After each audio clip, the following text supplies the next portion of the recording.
पडतं ना. झंकार जे आहे लाईव्ह स्ट्रीमिंग झालं चेतन. Yep.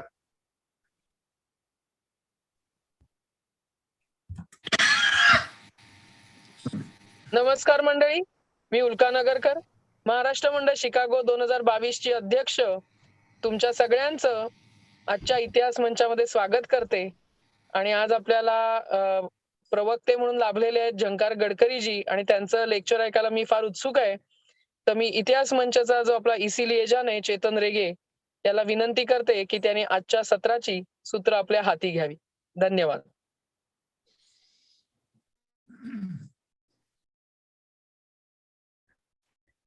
नमस्कार, सर्वांचं खूप खूप स्वागत इतिहास मंचावरती. आपण जवळजवळ आता 1.5 वर्ष होत आलं आपल्याला.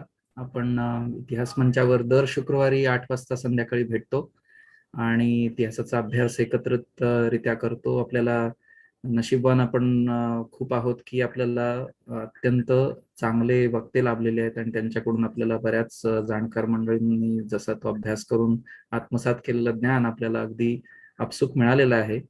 अर्थातच वी रिअली अप्रिशिएट इट. तर ह्या इतिहास मंचाच्या आयोजनामध्ये अनेक लोकांचा सहभाग असतो. आमच्या आयोजन गटामध्ये आता मी स्वतः चेतन रेगे, उल्का नगरकर, प्रसाद अथणीकर, माधव गोगावले, शलाका पालकर रेगे आणि अनुराधा केळकर यांचा सहयोग लाभलेला आहे. आणि त्याचबरोबर आपल्याबरोबर आता वक्ते म्हणून जे आपल्याला लाभलेले आहेत ते ज्यांच्यामुळे आम्हाला लाभले, श्री गडकरी काका, त्यांचे पण आम्ही खूप आभार मानतो या निमित्ताने. आणि आजचं जे युट्यूब लाईव्ह आपल्याला जे करून देतो आहे तो विशाल नवलकर, त्याचे पण खूप आभार.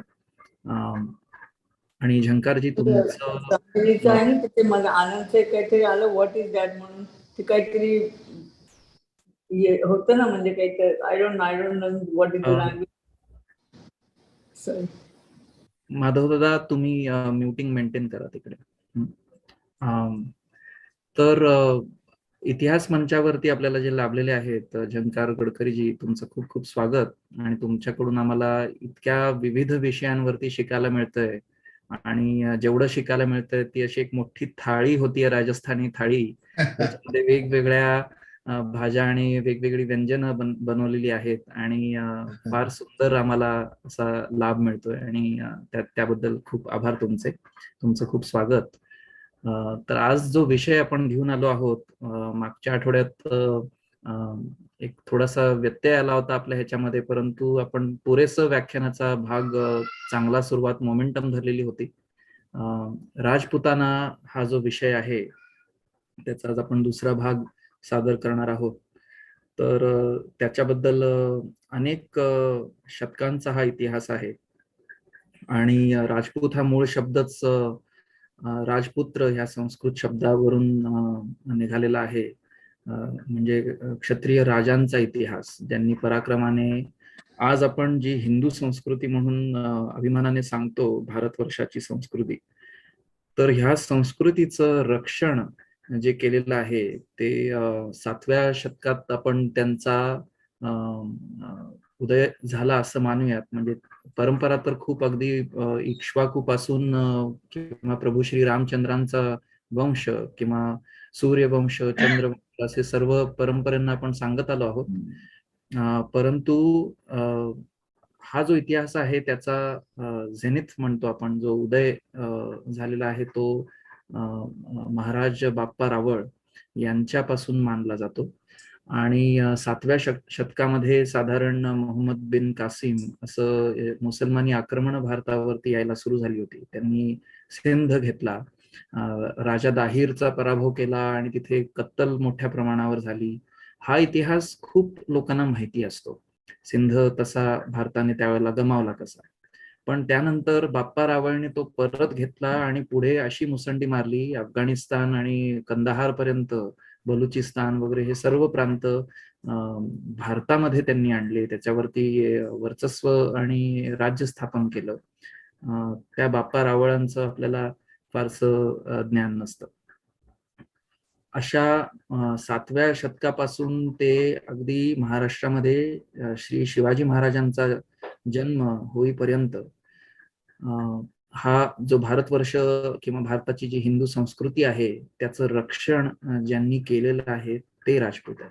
आज आपण जो अभिमानाने हिंदू धर्म सांगतो, आपली संस्कृती, परंपरा, आपल्यातील कला आणि ह्या सर्व गोष्टींचं रक्षण, संवर्धन हे सर्व राजपूतांनी केलेलं आहे असं म्हटलं तर त्यांना त्यांचं जे इतिहासातलं जे कर्तृत्व आहे ते अगदी उजळ दिसेल आपल्याला. तर असा हा राजपूतांचा इतिहास आहे. आपल्याला राजपूतांचे राजे वगैरे मराठ्यांच्या इतिहासामध्ये मिर्झा राजे जयसिंह किंवा त्यानंतर येणारे जसवंत सिंह वगैरे हे माहिती असतात, परंतु तो त्यांचा उत्कर्षाचा काळ नाहीये. परम उत्कर्षाचा जो काळ आहे त्याच्यामध्ये बाप्पा रावळापासून आपण महाराणा कुंभ, महाराणा संगा, नंतर पृथ्वीराज चव्हाण किंवा राजा हमीर, अगदी छत्रपती शिवाजी महाराजांचा जो भोसले वंश आहे किंवा घोरपडे जी घराण्याची आपण वंशवेल आहे ती सुद्धा राजपूतांपासून आलेली आहे आपल्याकडे. तर हा जो महापराक्रमी इतिहास आहे आणि ज्यांनी भारताचं रक्षण केलं, पर्यायाने हिंदू धर्माचं रक्षण केलं, असा हा तेजस्वी, ज्याच्यामध्ये जौहरची परंपरा आहे आणि वेगवेगळ्या प्रकारे कला संस्कृतींचा विकास आहे. आज सुद्धा तुम्ही राजस्थानमध्ये जर भेट द्याल तर वेगवेगळे राजप्रासाद वगैरे जे पाहाल त्यानं थक्क व्हायला होईल, इतकी कलाकृती आणि ज्या प्रकारचं आपल्या शिल्पकला आणि संस्कृती जी जपलेली आहे त्यानं खरोखर आपल्याला अभिमान वाटेल. अगदी कर्नल जेम्स टॉड ज्यांनी राजपुतानाचा इतिहास संपूर्ण लिहिलेला आहे, तो संपूर्णतः निर्दोष नसला तरीही तो त्या प्रकारचा झालेला एक अत्यंत स्तुत्य प्रयत्न आहे. कर्नल टॉड यांचा इतिहास हा जगातल्या अनेक ठिकाणी राजपूतांचा इतिहास म्हणून प्रमाण इतिहास मानला जातो. गौरीशंकर ओझा यांनी सुद्धा राजपूतांचा इतिहास संपूर्ण लिहिलेला आहे.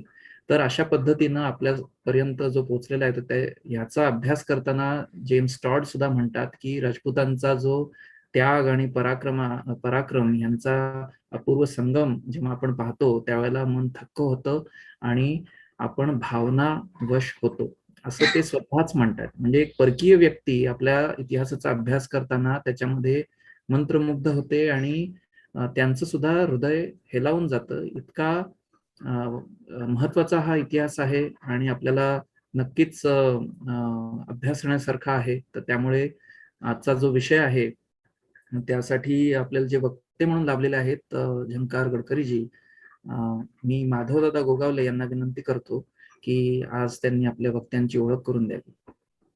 धन्यवाद.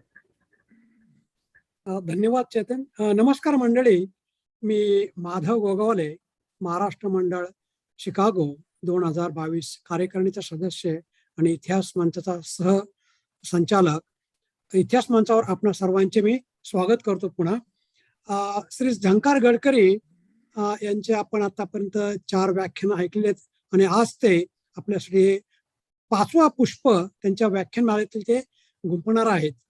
त्यांची थोडक्यात ओळख म्हणजे झंकार हे औद्योगिक क्षेत्रातले एक मोठे सन्माननीय प्रशिक्षक आहेत. ते मोठमोठ्या उद्योगांना, त्यांचे सहकारी, त्याचप्रमाणे त्यांचे कर्मचारी यांच्यासाठी कन्सल्टंट म्हणून ते काम करतात.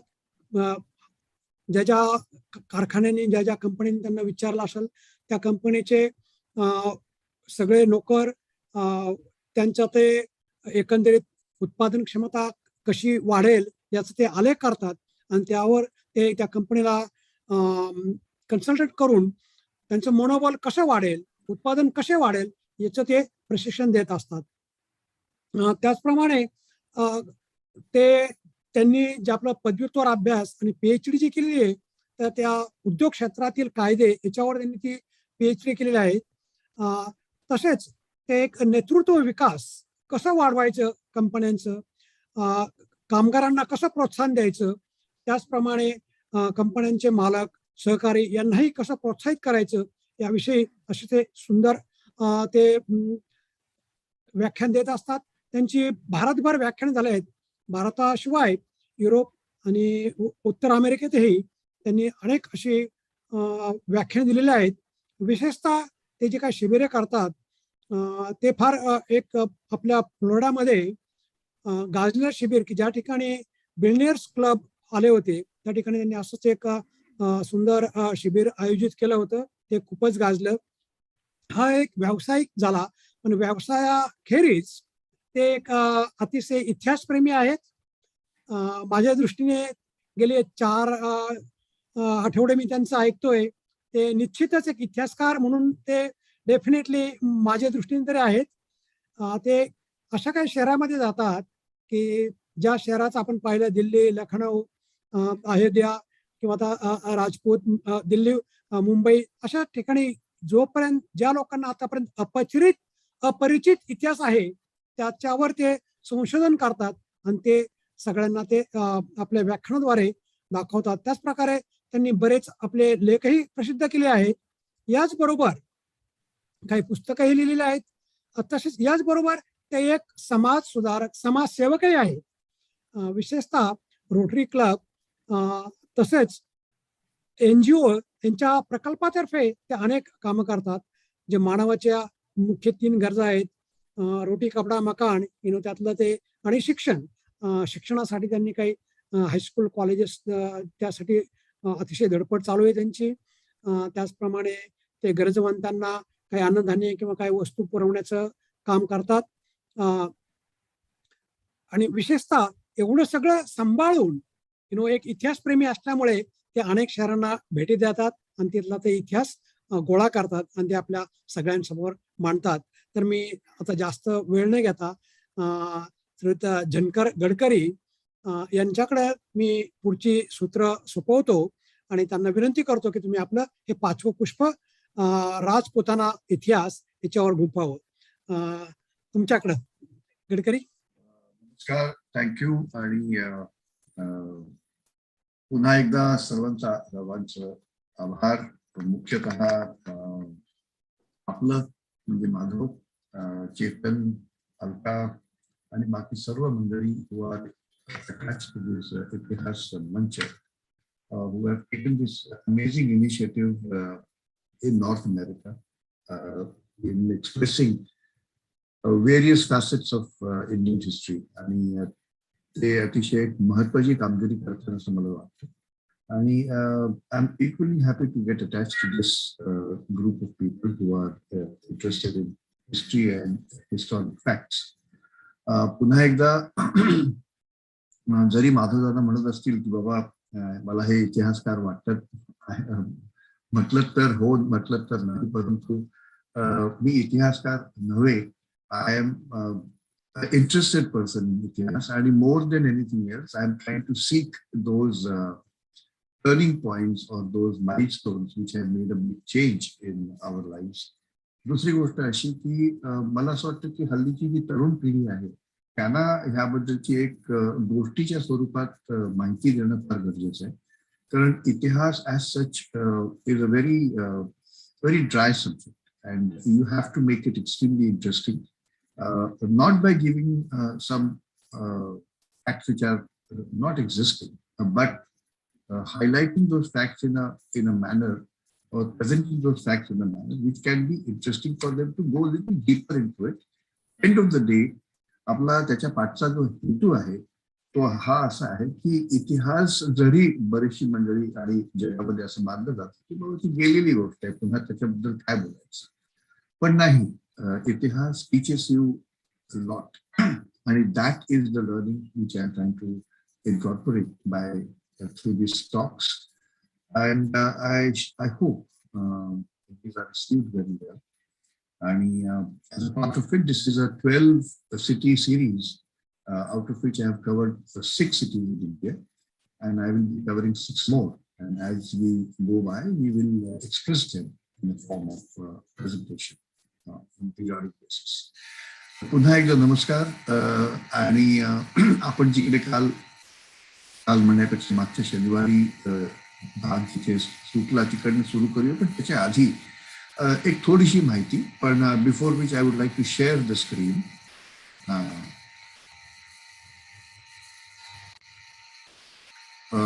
Chetan Madhav, you can see the screen, right? Yes. Yes, yeah, we can. I will just try to go up and down. This time, it's moving, right? Okay. झंकारजी फक्त तुमचा मायक्रोफोन एकदा थोडासा काढून परत लावा ह्याच्यामध्ये, थोडासा disturbance. How is it now? It's good.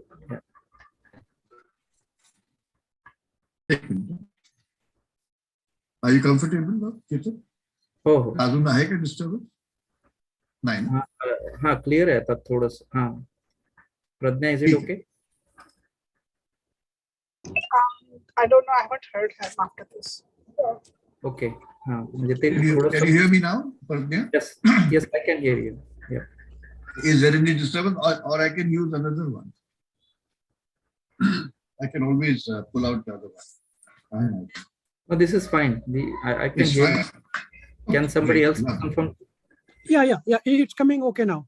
Yes. Okay, yeah. Okay, lovely. तर anyway एक अगदी पटकन सांगायची बात म्हणजे तुम्हाला एवढ्यात शेतकरी बऱ्यापैकी माहिती दिलेली आपल्या मागच्या प्रेझेंटेशनच्या बाबतीत. आणि आपण सुरुवात अशी केली होती की राजस्थानचा इतिहास, मुळात राजस्थान कुठे आहे आणि राजस्थान हा जो भाग आहे, भूभाग आहे, what was it called, and what is the brief history of that entire region. So this is a small orientation, and so this is a Rajput kingdom that as you see it, well surrounded by the Delhi Sultanate. And in our earlier talks also we have made it very clear and certain about the fact that many a times आपल्याकडे एक साधा we have this outlook to the fact की मुसलमान म्हटले की सगळेच मुघल, पण तसं नव्हे. मुघल भारतावरती यायच्या आधी साधारणपणे 450-500 वर्ष बाकीचे मुसलमान राजांनी आणि कुटुंबांनी म्हणण्यापेक्षा डायनेस्टीजने भारतावरती राज्य केलं होतं.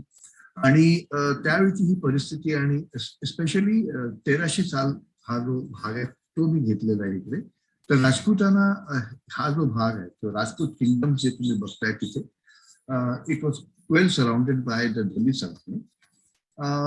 राजपुतानामध्ये primarily as it is been divided kind of post East India Company, त्यामध्ये आयडेंटिफाईड असे 19 प्रिन्सली स्टेट्स आहेत. 19 त्याच्यामध्ये 2 chiefships आहेत, म्हणजे they have not been given the status of the Maharajas, and there is one British occupied territory or British district of Ajmer, and that was considered to be the administrative point from the British perspective for the entire area which is Rajasthan today. So very importantly, you must understand that Rajputana consisted of 19 princely states, and in other words, and 2 chiefships and 1 British district of Ajmer and Merwara. So if you have to count the numbers properly, it would be 22 divisions of a region which is Rajputana, which involves Jaisalmer, Marwar. Marwar is a region. Jodhpur is the capital of Marwar. Mewar is a region. Chittorgarh or Udaipur is a capital of that region. Dhundar is a region. Jaipur is a capital of that region called Dhundar. So this way there were 22 such divisions made by, divisions which were in that area which was known as Rajputana.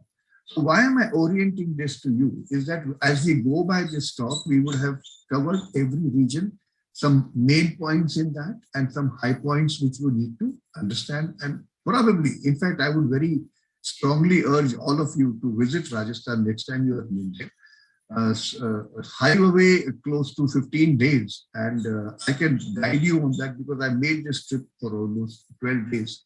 And it was a very enriching trip for me, though I had been to that place earlier. This time it was with a different viewpoint.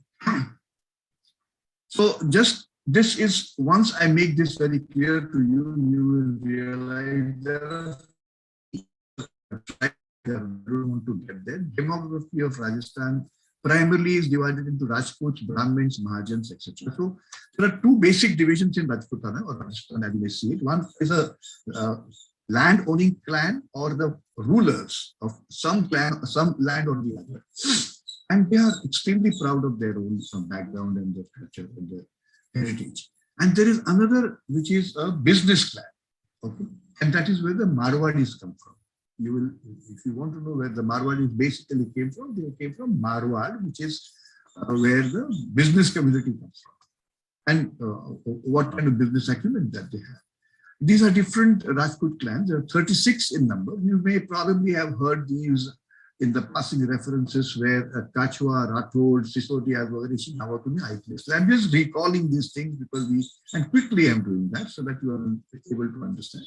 Then I told you the importance of Aravalis, how they have played an important role in Rajasthan, because everything west of Aravali is all, in fact, desert land, and everything west of Aravalis, I mean east of Aravalis, is pretty green and full of water. Not that it is as green, or maybe it is full of water in the sense that we may look at it from the western Ghats, which is Maharashtra and otherwise. But yes, comparatively, it is quite good.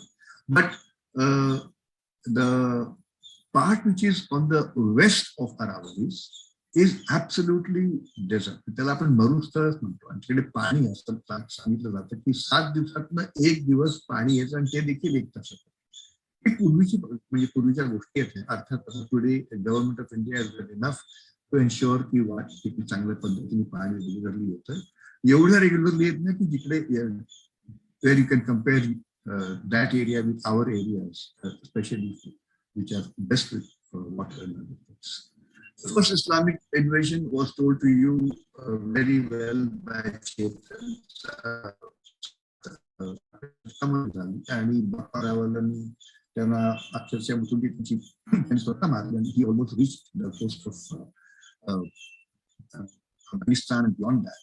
And as a result of which, where he camped, where he had a major camp, which is in today's Pakistan, and that area was known as, came to be known as Rawalpindi, or the place where Bappa Rawal belonged to, or the place which belonged to Bappa Rawal. That is, Rawal was the name, I mean, the surname, or rather the title. In earlier times, people coming from Mewar had a title of Rawal.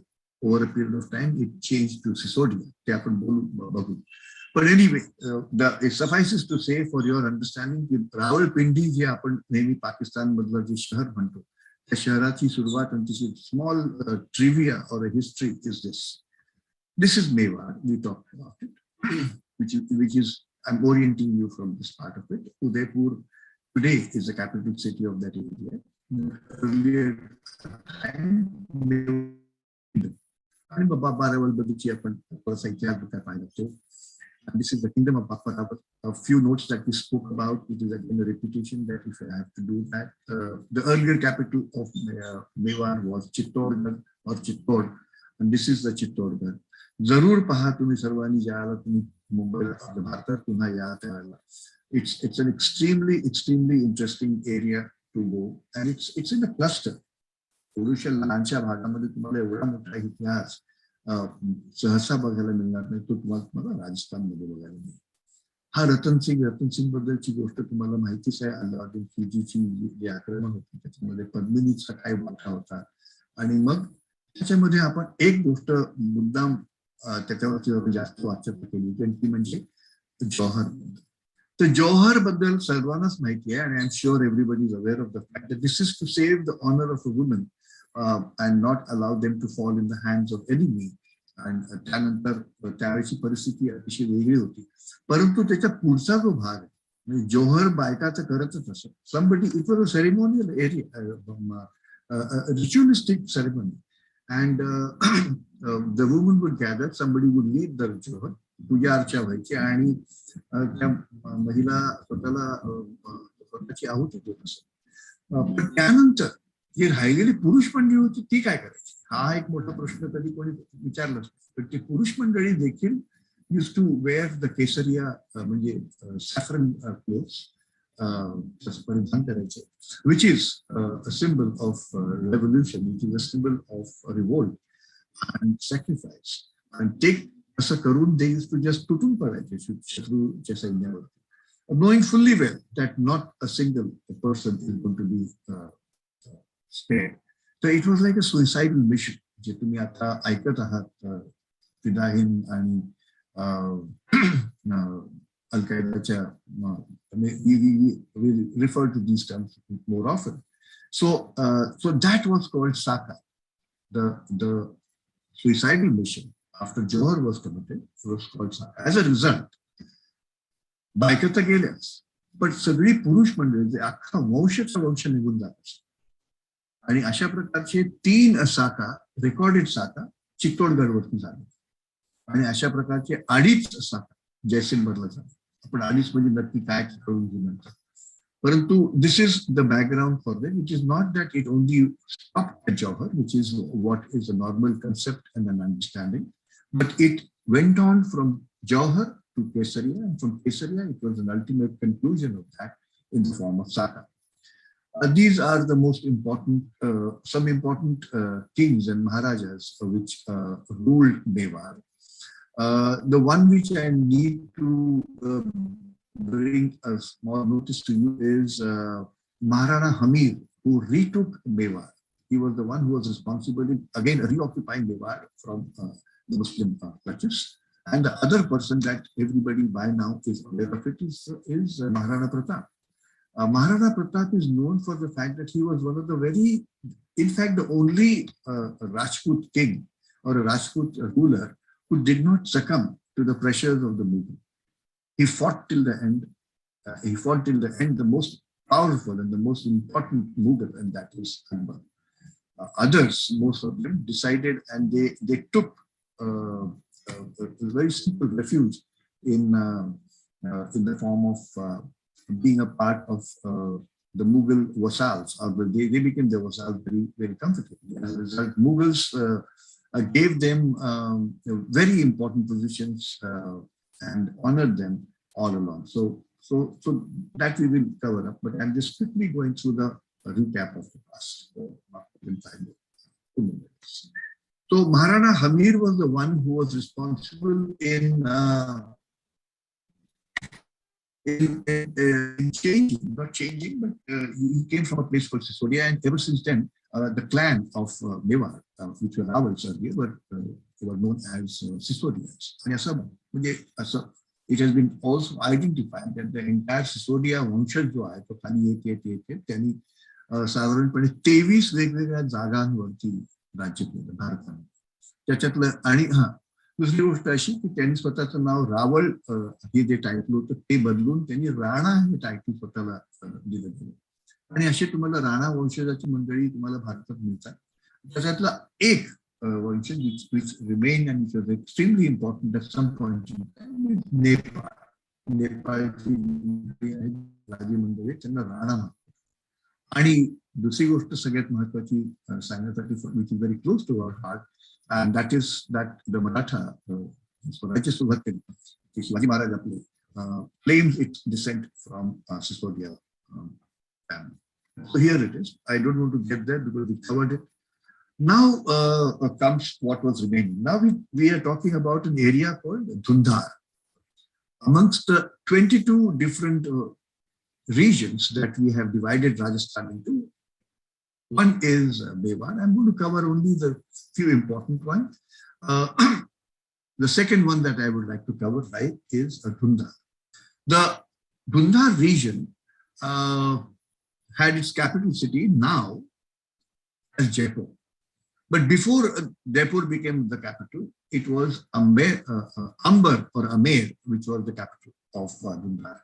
And this you will find it as a part of a template, the area, orientation of that area, and the crest or the coat of arms of Dhundhar. So this is the crest or the coat of arms of Dhundhar, and this is where Dhundhar is. And you may probably find Jaipur is the main city today. It's in fact the capital city of Rajasthan. Who ruled amongst the 36 clans that we talked about? The people who ruled Amer or people who ruled Dundar were Kachwas.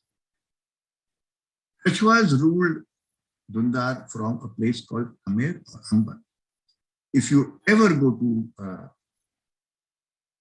and I would again and again say this, it's at the cost of being repetitive, please do go to Jaipur and please observe and experience the magnum opus of that fort of Amber or Amer. Amazing. Amazing is not the word. It's huge, to say the least, and it is well located. Amerचा नुसताच किल्ला बघू नका, परंतु you please go in the city of Amer, which is a small township. In fact, it's not a huge city. And it also is complemented by two other forts, which is Jaigarh and Nahargarh.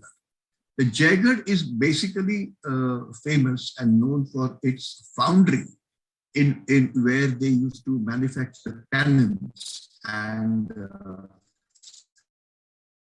such equipment which was imported, or the technology was imported from the West, which is primarily from Afghanistan, and the Muslim rulers who bought it there.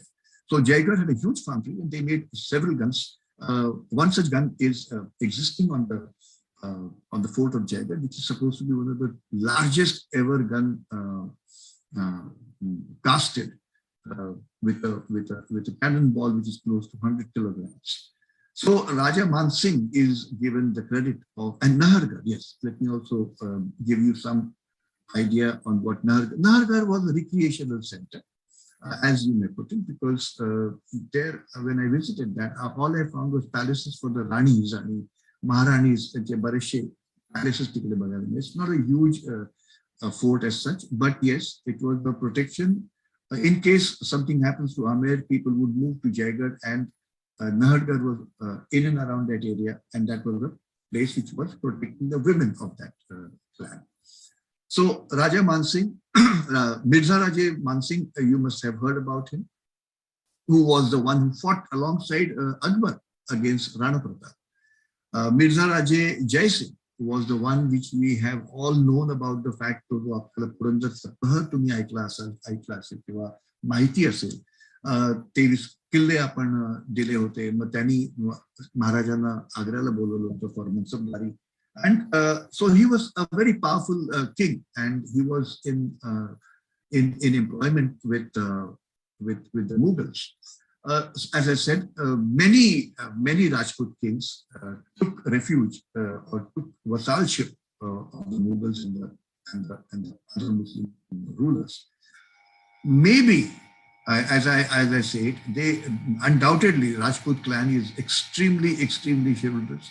There are enough and more stories about their courage, principles, and values that they held for themselves. But maybe they succumbed to the pressures over period and period of incessant attacks coming from the West, because त्यावेळेला अशीच परिस्थिती होती, and they were the ones who were taking it. They were the one who took it, and they did not allow them to be spread into India. We have to give that credit to that entire area. कारण येणारी मंडळी सगळी वेस्टून यायची आणि ती यायची तर कुठून यायची. Waterways were not as defined. The only way that they could have come were from Hindu Kush Mountains. Hindu Kush Mountains, but देखील it was not very comfortable for them to come to the Khyber Kingdom. The Khyber Pass was the only passageway to India, and most of the invaders of India or foreign against India came from that. And most of them came from Afghanistan and Iran and Turkey and Persia. So just to give you an understanding as to how certain regions were affected constantly, the area of Punjab and Rajputana were constantly under threat and constantly under attack, as a result of which these customs and these cultural values came into picture, where Johar was a part and parcel of their regular thing.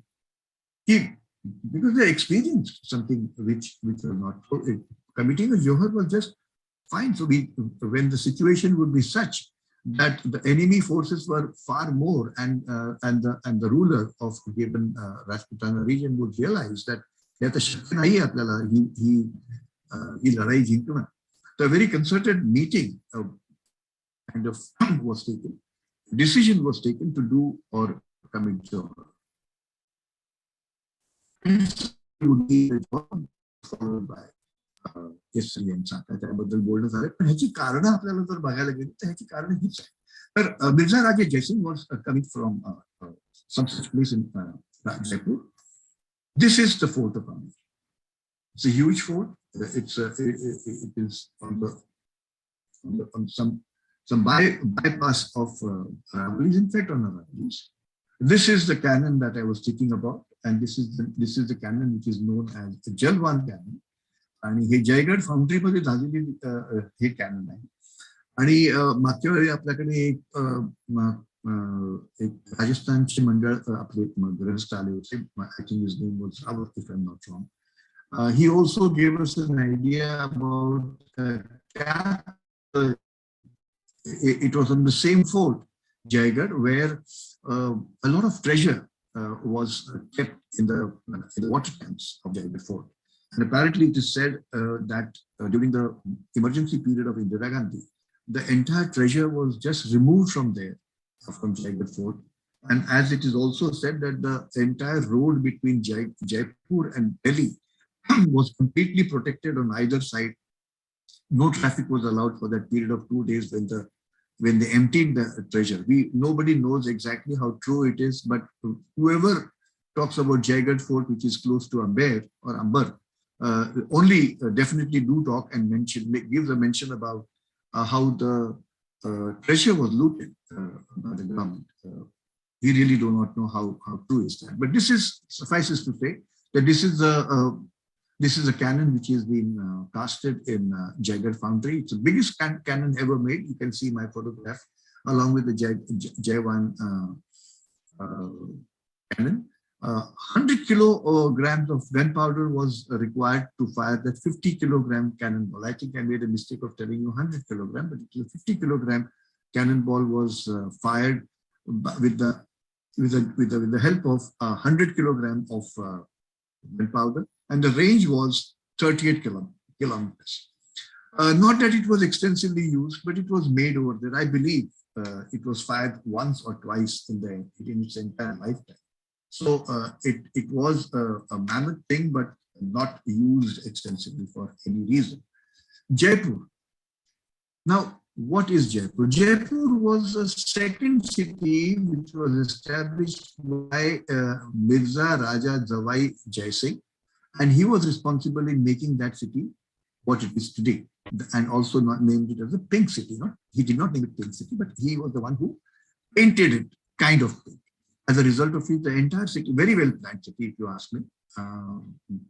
बाजार हाट त्याच्यातले जे काय आहेत किंवा काही administrative areas आहेत, palaces वगैरे जे आहेत, अर्थात it must have been one of the very, very wonderful cities when it was really made, and the kind of traffic and the kind of crowd that you experience today wasn't there.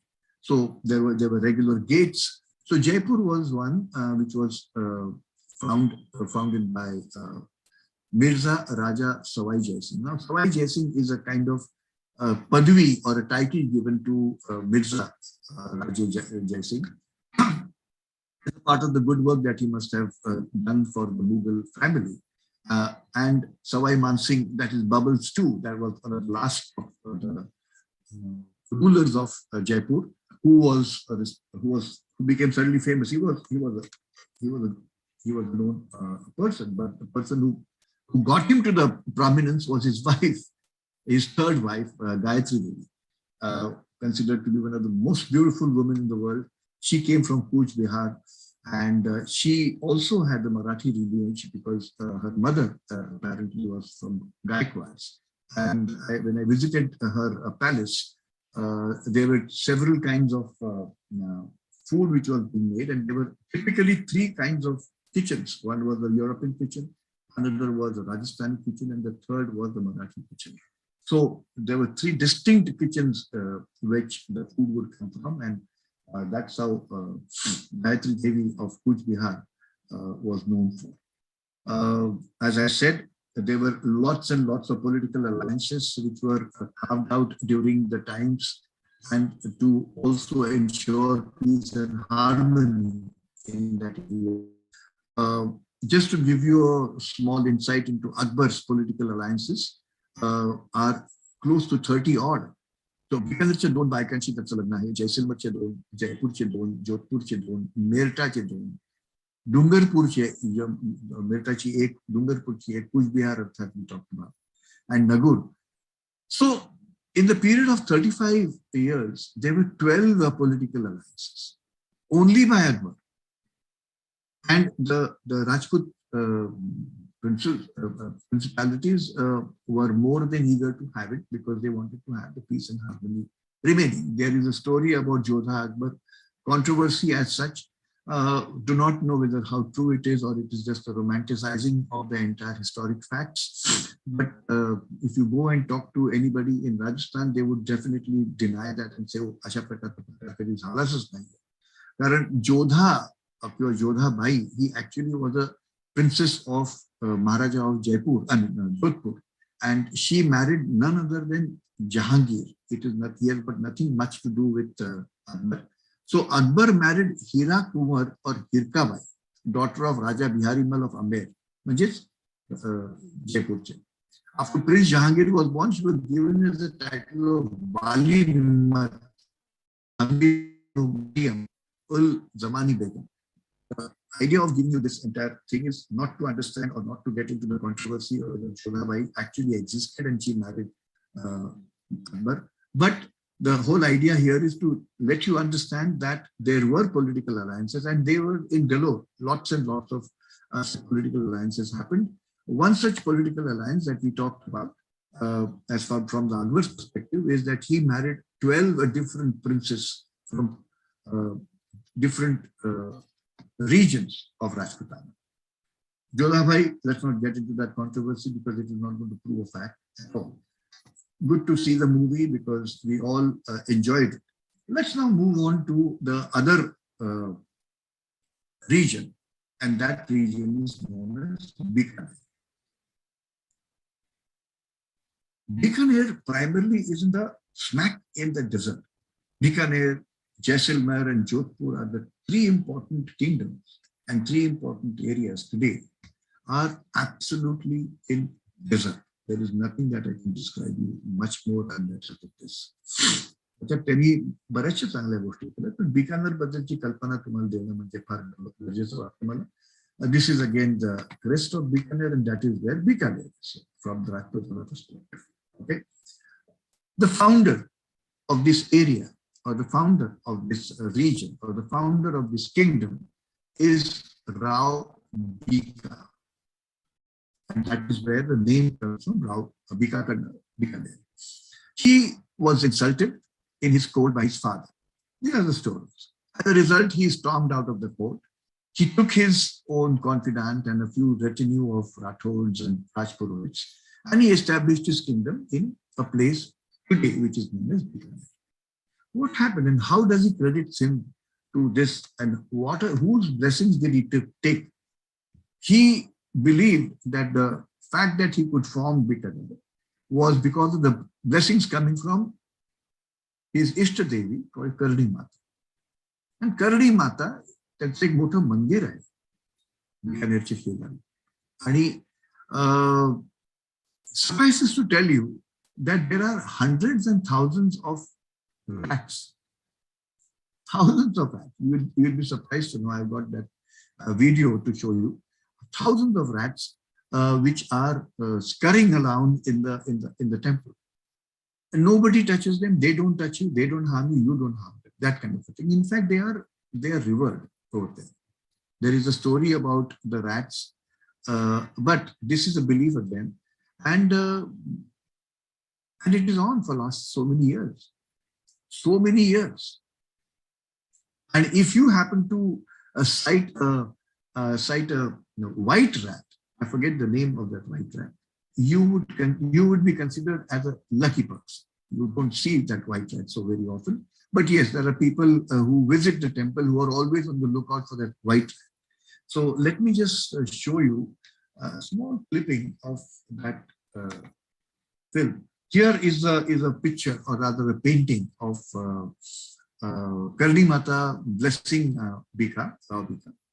And what did Rao Bika do? When his father died, he attacked Jodhpur. And then there was a huge rivalry for a long, long time. This kind of rivalries between families and inter-family rivalries in the inter-Rajputana region are galore. Kaitri barikse zala, he feels insulted, he goes and attacks. Kaitri hani mala asal bola ki hani asa kela nahi. That's good enough for a person to be extremely high on ego, and they take pride in being egoist. They take pride in their handlebar mustaches. I'm nothing against that. I'm only trying to say what's his attitude of Normal Rajput. These are a few photographs. This is Junagadh Fort, in which Rao Bika, who was the one who started it, not that he built the whole thing, but he started it. This is the bedroom of one of the rulers of Rao Bika. And if you see here, there's a small, the cot or the bed is shorter than a normal man's height. And why did they do that? Is that the person's, it may not be scientifically or logically right, but they did it because one of the rulers of Bikaner there was a plot against him, and he was tied against his bed. So the beds are also very small. He was tied against his bed and apparently murdered. So they thought that if we make a smaller bed, he would be probably safer. No logic here. But that was some trivia that I wanted to share it with you. This is a plane, World War I plane gifted to Ganga Singh, who was a very reputed ruler of there. That's in the later part of it. He helped the British win the war, and he himself won the war front in Africa. So there is a plane in his palace as a part of the gift. And this is the Karni Mata Mandir with thousands of rats. I would like to show you a small clipping here. Please have a look. Don't feel awkward about it, because if you go to that place, which is in Jeshno, which is very close to Karni Mata Mandir. Karni Mata Mandir is very close to Bikaner, and Karni Mata was considered to be an aunt of Rao Jodha, and also his Ishta Devata. The funny part here is, and the most unique part here is, that there are hundreds and thousands of rats inside the mandir, and they are protected. And you are considered to be lucky so if you see have this, you might find it a sight, little white rat. that kind of a thing, but it's very normal. And the villagers of Bikaner, and especially in Deshno, which is on the outskirts of Bikaner, are very normal about it. They too have lots and lots of rats, but they consider those rats as not as blessed as the one who are staying in the mandir. These are small trivias. These are something which would probably fall in the classification of believe it or not situation. But yes, you have to believe it because you've seen it. Ganga Singh, as I told you, Ganga Singh was a very, very progressive ruler, and he brought a lot of changes, economic and political changes in Bikaner. He was also responsible in getting a canal, water canal, by connecting certain rivers in Punjab in north of India. And he named that canal as Ganga Nahar, or Ganga Nahar, which eventually, and over a period of time, when India became independent, was converted into Indira Canal by our government. And now today, Indira Canal is responsible in giving water to the rest of the Rajasthan, which is not water fed by any natural sources. Okay. He was also given the rulers of Bikaner were also given titles as big as Mahi Marta. If you remember my talk in about Lucknow, Mahi Marta was one of the titles which was close to or can be compared to Bharat Ratna. So Bikaner had a very peaceful existence throughout their life.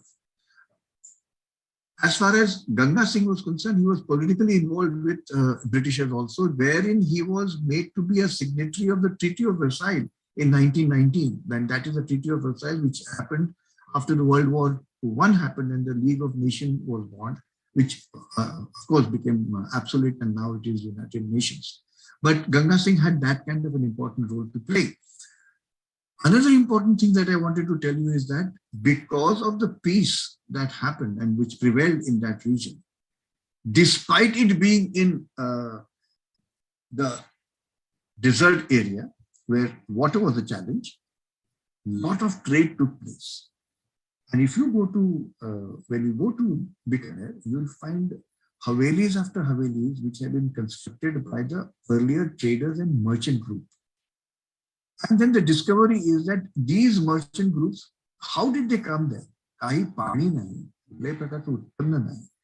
तरी देखील ह्या लहानशा शहरामध्ये एवढा पैसा आला तर कुठून आला? बिकानेरीवाला जे तुम्ही नावं ऐकता, हल्दीराम वगैरे वगैरे अशी बारीक बारीकशी नावे जातात, परंतु जरा merchant traders in an area which is known as Shekhawati, which is close to Bikaner area and Bikaner area. Why and how did it happen? Is because they were on the Silk Route. And I will show you that photograph or a map, which will prove it the point that that's where the trading happened. So how did the trading happen? What was that for you to trade? आपल्याकडे काही असं उत्पन्न नव्हतं की कुठल्याही प्रकारे काही अन्नधान्याचं आपण you can trade with. So people were made to get into some kind of artisans or artistry. So trade happened with the artisans or the artifacts which are made by the artisans in those areas. So the amount of artistry that you experience in Rajasthan is probably the maximum. And it is an acceptable artistry as compared to the Indian subcontinent distance. वेगवेगळ्या प्रकारची arts तुम्हाला तिथे पाहायला मिळते. आणि बिकानेर मध्ये आणि त्या एरियामध्ये किंवा एकंदर then it prevailed and then it spread. And that became a part and parcel of the origin of how the artistry came into picture, because they wanted to trade in certain things. Now this is the information which I was getting from various artists when I was talking to them. I said, भैया हमारे पास कुछ देने के लिए था ही नहीं to trade on. So हम लोगों ने शुरुआत करी कुछ पेंटिंग से शुरुआत करी, कोई कार्विंग से शुरुआत करी, कोई एक लेइंग टाइल से शुरुआत करी जिसको हम कड़िया कहते हैं. The best of the kadiyas, the best of the people in stone work in India, you will only find it in Rajasthan. And there is no doubt about it. Most of the people I'm staying in Mumbai and Pune, or they come all the way from Rajasthan only for this job, and they are known for the masonry work, etc., etc.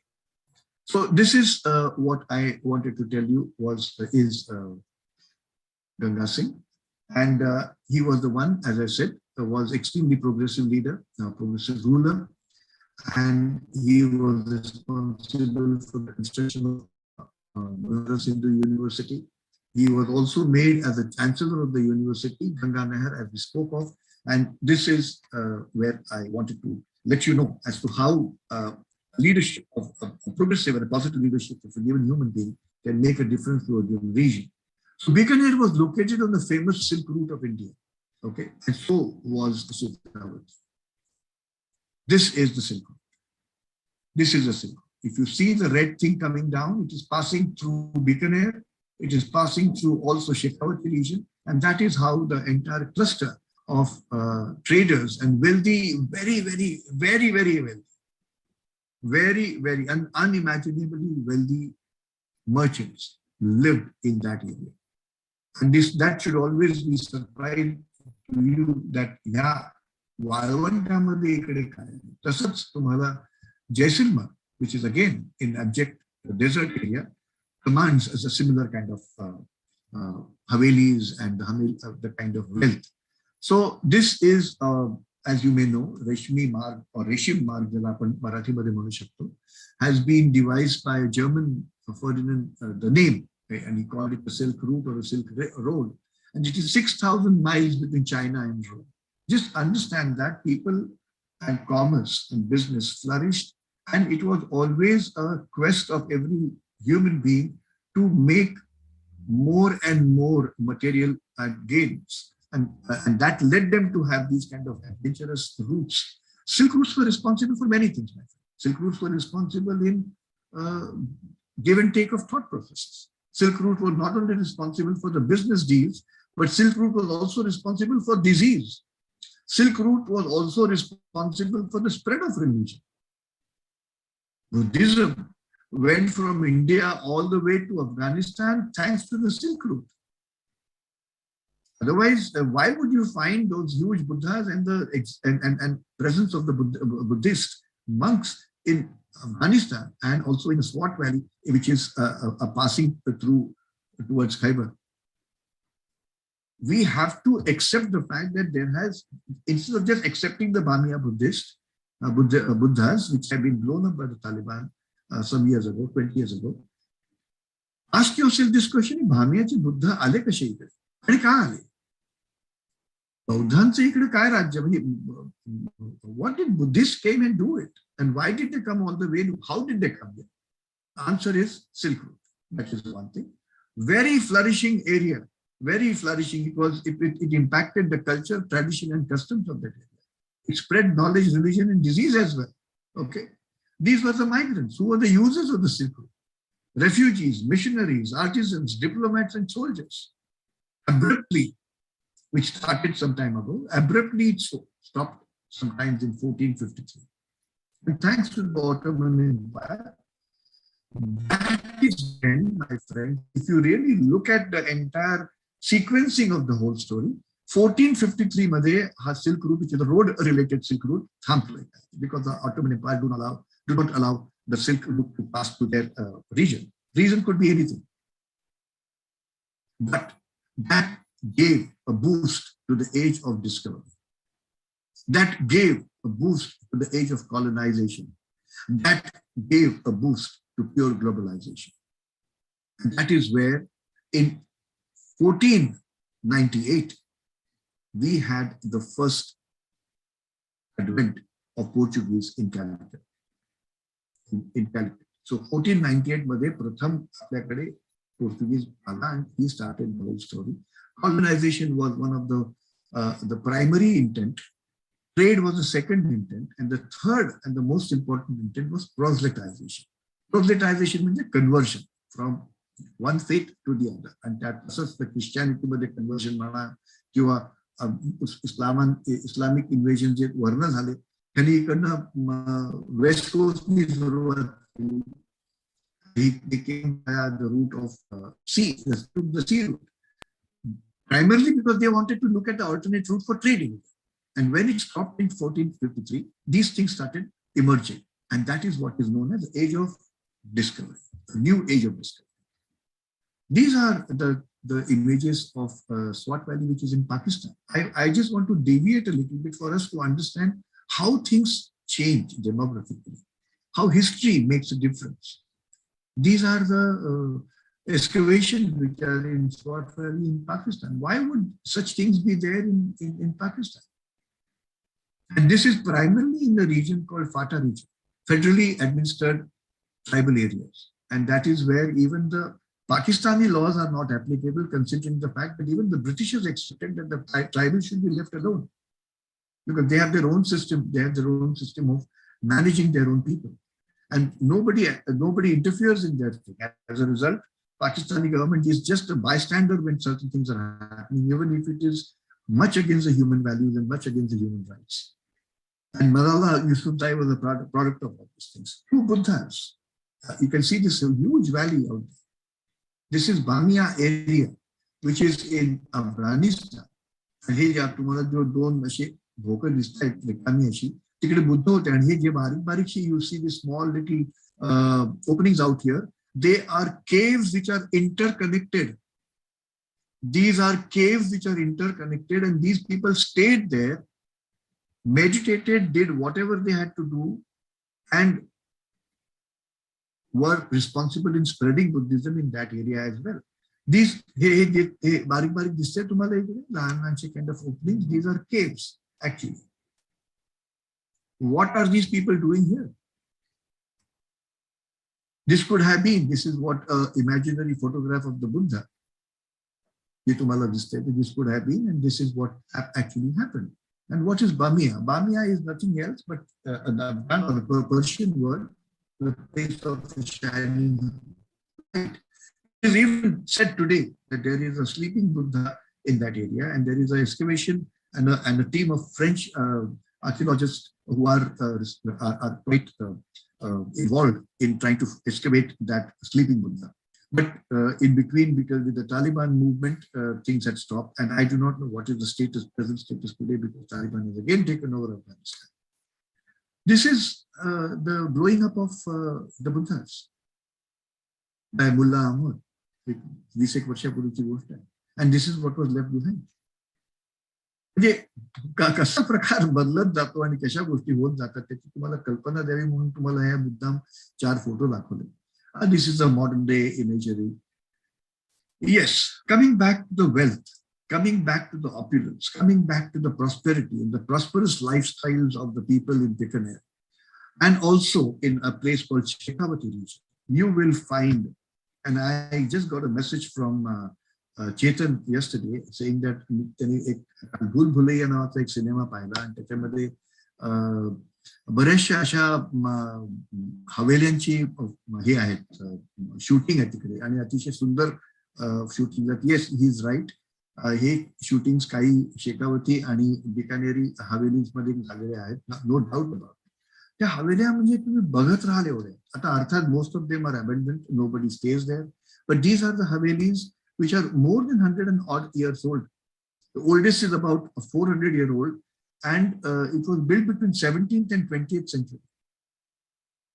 In a place which offers you not even water, forget about the agricultural produce. Today it's a different story.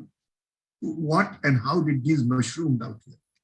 These are the intricate carvings and the ornate designs of these havelis. Every haveli.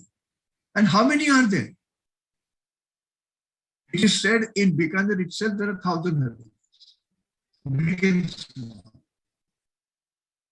And these are the merchant area, which is for the goldsmiths. And the lady that you see here is trying to find gold. And gold म्हणजे किती मिळतं ते? That's a speck of gold here and there. दिवसभर ते गटारामध्ये पाणी टाकून they keep on filtering those things and try to excavate or extract some amount of gold, which is a speck of it. तिचं घर चालतं त्याच्यावर. परत ती विकते त्या माणसाला आणि त्याच्यावरती घर चालतं. सो दिस इज अ सकाळी तुम्ही जर 6च्या सुमारास 7च्या सुमारास जाल तर you will find hundreds of these ladies right around the gutters of Bikaner. Okay, this is inside one of the Bikaneri Haveli. I'm just taking you down.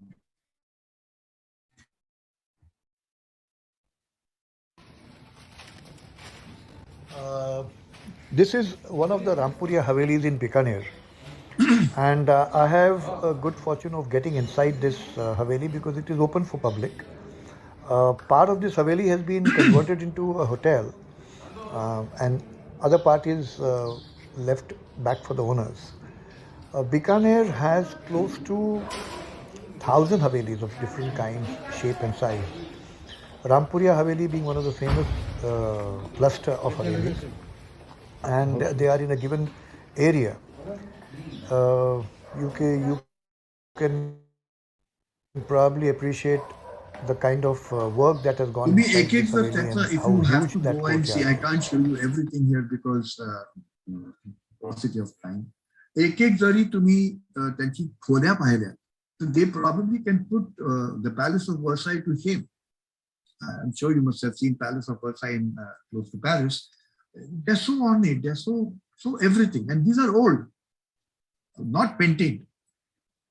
Maintenance जर त्याच्या मागे राहिला तर आणि किती मेंटेन करणार, हजारो आहे तो, हजारो. हे बघा.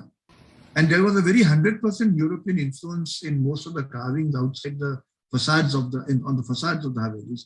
everything that I'm showing you here, this small little panel, if you have to even look at it, is so intricately carved by the artisans.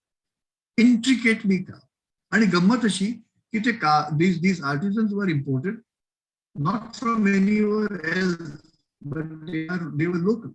And all that they were given by the merchants, as it is said, was Subeh ka khana, Sham ka nashta. Only on the food, every work was done. There was no money which was exchanged over there, as it is said. Okay, let me take you to Shekhawati region briefly. This is again the crest or the coat of arms of Shekhawati region, and this is where Shekhawati region is. Again, as I said, very close to Bikaner on the trade route. These are the Havelis, amazing Havelis, huge, not one, not two, but hundreds of them. These merchants, who were, most of them were Marwadis, and these are huge industrial houses today. The Goenkas, you must have heard about. You must have heard about the Birlas. You must have heard about the Ruyas. You must have heard about the Bafnas. All these people had their Havelis in Rajasthan or Rajputana because they came from that region. And as I said, when the trade route stopped, 1453, the sea route started. With the sea route came another set of merchants to India, and they were British. They came again with the primary objective of trading, proselytizing, and colonizing. Three objectives: proselytize, conversion, trade kara paise kamavण्याकरता, आणि colonization. त्याला तो एक प्रकार होता. Most of the European countries were colonizing Africa and various Southeast Asian countries, India being one. What did East India Company do? East India Company started their operations from Calcutta. So Calcutta was their headquarters. It also was a capital of India when the British government took over. When this trade route stopped in Rajasthan, in Shekhawati region, Bikaner and so on, and Jodhpur and Jaisalmer, all these traders had no means of earning money or trading. What would they trade with? Nobody was passing by them for any such trade happening. And then they realized that there is another company which is trading in India, and that is British East India Company. Believe me, they all shifted their headquarters from Shekhawati, from Bikaner, from Jodhpur, from Jaisalmer to Calcutta. So today, if you want to know, all these huge industrial houses have the headquarters in Calcutta. Why? Because they wanted to again continue with their trading, continue with their business, and they had a business partner in the form of East India Company. Why would a person who is on the extreme west of India move to the extreme east of India? There's a huge Marwadi presence in Calcutta, huge business presence coming from Rajasthan in Calcutta. As such, they are business people. They were always looking for opportunities. And this is where and how you need to understand how geography is affected, how history affects the demography of people. So do not undermine history. There is always a reason for certain things to happen, and nobody does something randomly. Here is the situation. Here is the reason why I'm giving you. And Shekhawati, just to take you around Shekhawati, is this area. And who are the people? I can go on naming them. This is Morarkas, Kedias, Podars, Navata Ikliastikuli, Ruyas, Modis, retired Valley,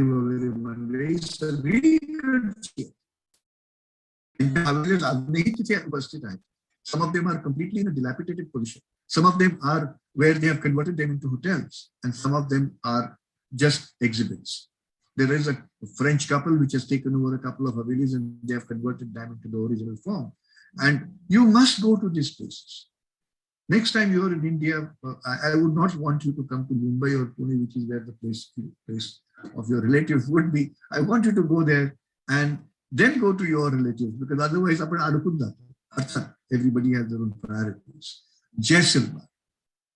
So I'm now moving on from Bikaner to Jaisalmer, another area which is where challenges are galore. Again, the coat of arms and where it is located. And this is the Jaisalmer fort.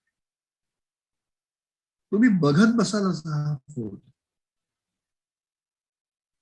म्हणजे somewhere down the line, you cannot compare any of these forts to the forts of Maharashtra.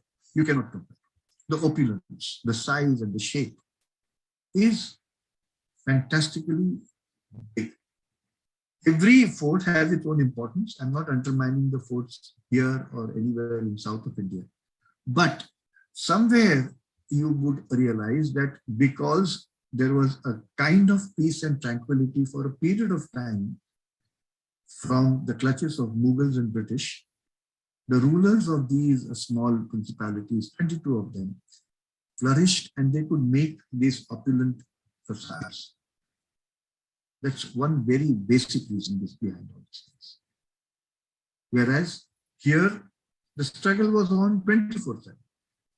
Shivaji Maharaj, at the age of 15, started formation of Swaraj, and until the time that he died, he was still fighting.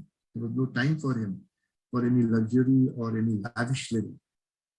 Who actually enjoyed were the Peshwas. त्याला ते श्रीमंत जे ती पदवी अर्थात श्रीमान योगी वगैरे नंतर म्हणालो पण हे श्रीमंत असे झाले खऱ्या अर्थाने झाले because they really ruled India. They had a complete amount of power and they had enough to talk about where in they could make it. आणि परंतु त्या मानाने तुम्ही पुण्यामध्ये तसं काही डेव्हलपमेंट पाहिजे नाही तशी. कोल्हापुरात तुम्हाला एखादा लहानसा पॅलेस वगैरे मिळतो, साताऱ्याला पूर्वीचा मिळतो. पण what I'm trying to tell you is that the kind of opulence and the size and the magnificence that you may see in Rajasthan, you probably will not be able to see it anywhere in India. This is as huge as this. त्याच्यावरती एक चांगला cinema केला होता सोनार किल्ला bye Satyajit रे म्हणून. तुम्हाला बरेचशी बंगालची मंडळी तिथे आलेली दिसतात to visit that fort, and that was a very important killa. The story of Jaisalmer, again, somebody is responsible in founding that area, and the person who is responsible here is Jaisal Jetsi, who is the founder. And he comes from a Bhatti clan, and they are the Sindhi tribes. Apparently, it is said that they used to loot the travelers between who were traveled between in those desert lands. But these are controversial claims made by that, and he had a complete claim and a control over the trade route, because if you come down a little bit, come down south, you would come to Gujarat. And Gujarat was open as a trade route. So a small trade which was happening between India and Middle East through the sea route, even before anybody tried to explore India, was coming from Gujarat. As a result, Surat was always an important place where money was being made. And you know about Surat because that was targeted as a place where money can be earned or taken from the Muslims and the traders over there. Shivaji Maharaj's दोन raids आहेत तिकडच्या, त्याच्याबद्दल आता नको बोलूया. परंतु Surat was targeted because of that, because it was a very prosperous city and it was a very flourishing trade that it had. Okay, I told you something about sakas. And why am I mentioning there are sakas, there are johars happening in most of the places? Because that was a matter of honor. Here, this particular place that is Jaisalmer is known for its 2.5 saka. Now, what is the meaning of 2.5 saka? So let me read this. The first saka of Jaisalmer happened in 1294. When did it happen? 1294. Okay. Due to the invasion of Alauddin Khilji, it is said that 18,000 women committed Johar. Johar was followed by Kesaria, which was again followed by Saka. So almost the entire dynasty was cut to pieces. Provoked by Bhattis raiding a massive treasure, as a Karna kai asking. Second Saka, Firuz Shah Tughlaq, ki jacha navani Firuz Shah Kotla ground, je Delhi la hai, the Sultan of Delhi invaded Jaisalmer and 9,000 women committed Johar. Second Saka. And followed by Saka, where the men of the family also were cut to pieces because of the suicide mission. The third, which is half the Saka. Now, this is very interesting. Amir Ali, an Afghan chieftain, obtained Rawal Lunakaran's permission to enter the fort for their wives and women. एक अमीर अली नावाचा Afghan chief होता. त्यांनी तिकडचा जो रावल होता लुनाकरण म्हणजे तिकडचा राजा जो होता त्याच्याकडनं परमिशन घेतली आणि सांगितलं की माझ्या काही बायका would like to spend some time with your बायका, सो अलाउ देम परमिशन. आणि त्या पालख्या आणि डोलीबंद जी मंडळी आली ती actually their soldiers. So they entered the fort.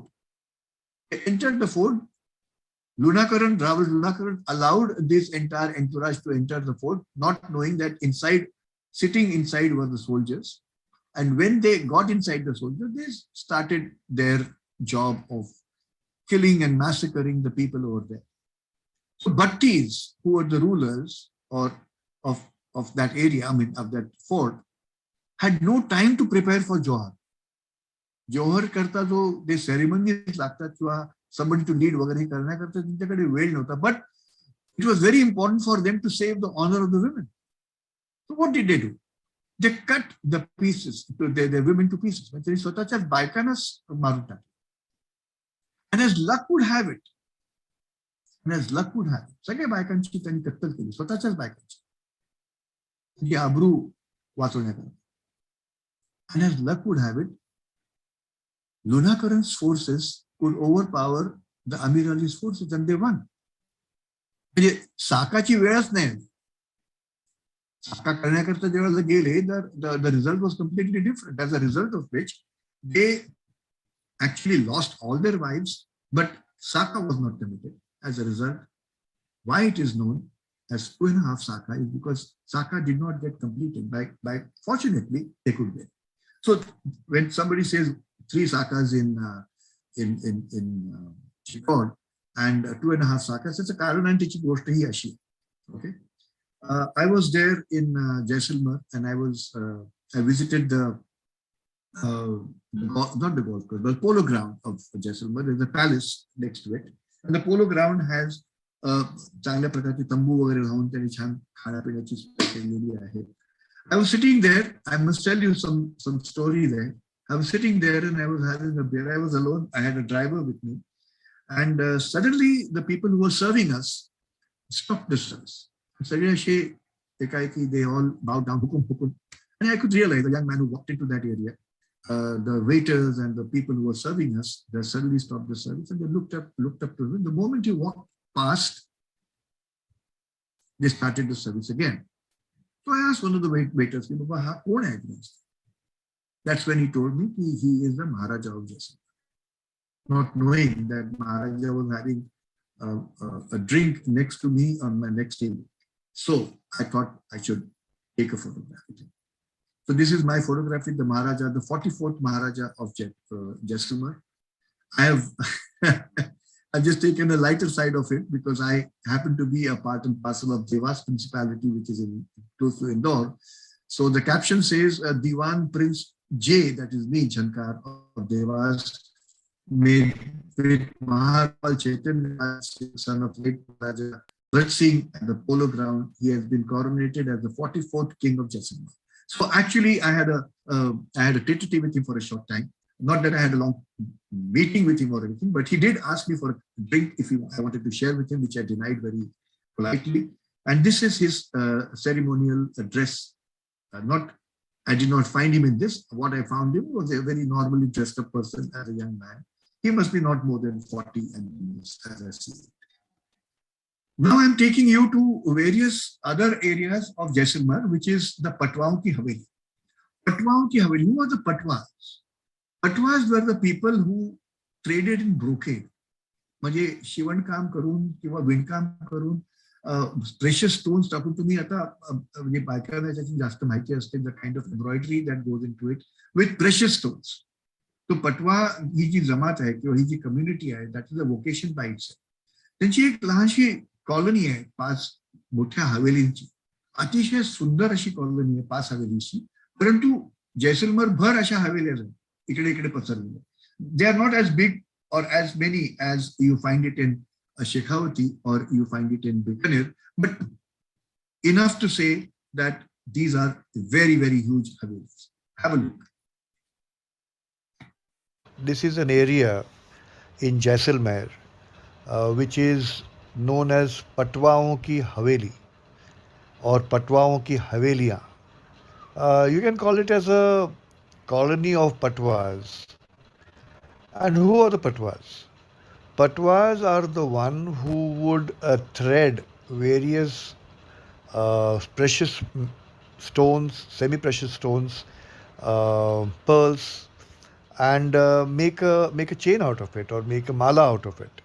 So that was their basic business, and that is how the name has been derived. It's a tradition and it is a vocation as well. So Patwao ki Haveli is derived from that community which did this.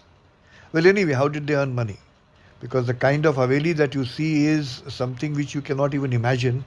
The amount of work that has been done there is very intricate. You can. I'm trying to do my best to show you that every corner, every nook and corner, in the literal sense of it, is very well preserved and intricately carved.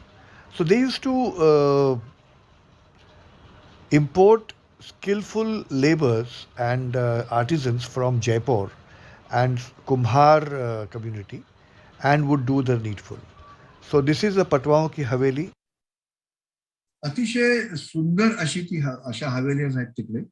अर्थात I could not go inside to see it, पण असं म्हणतात की there are 2 basements, म्हणजे 6 मजले उंच आणि खाली 2 मजले अशी 8 मजल्यांची ती हवेली आहे.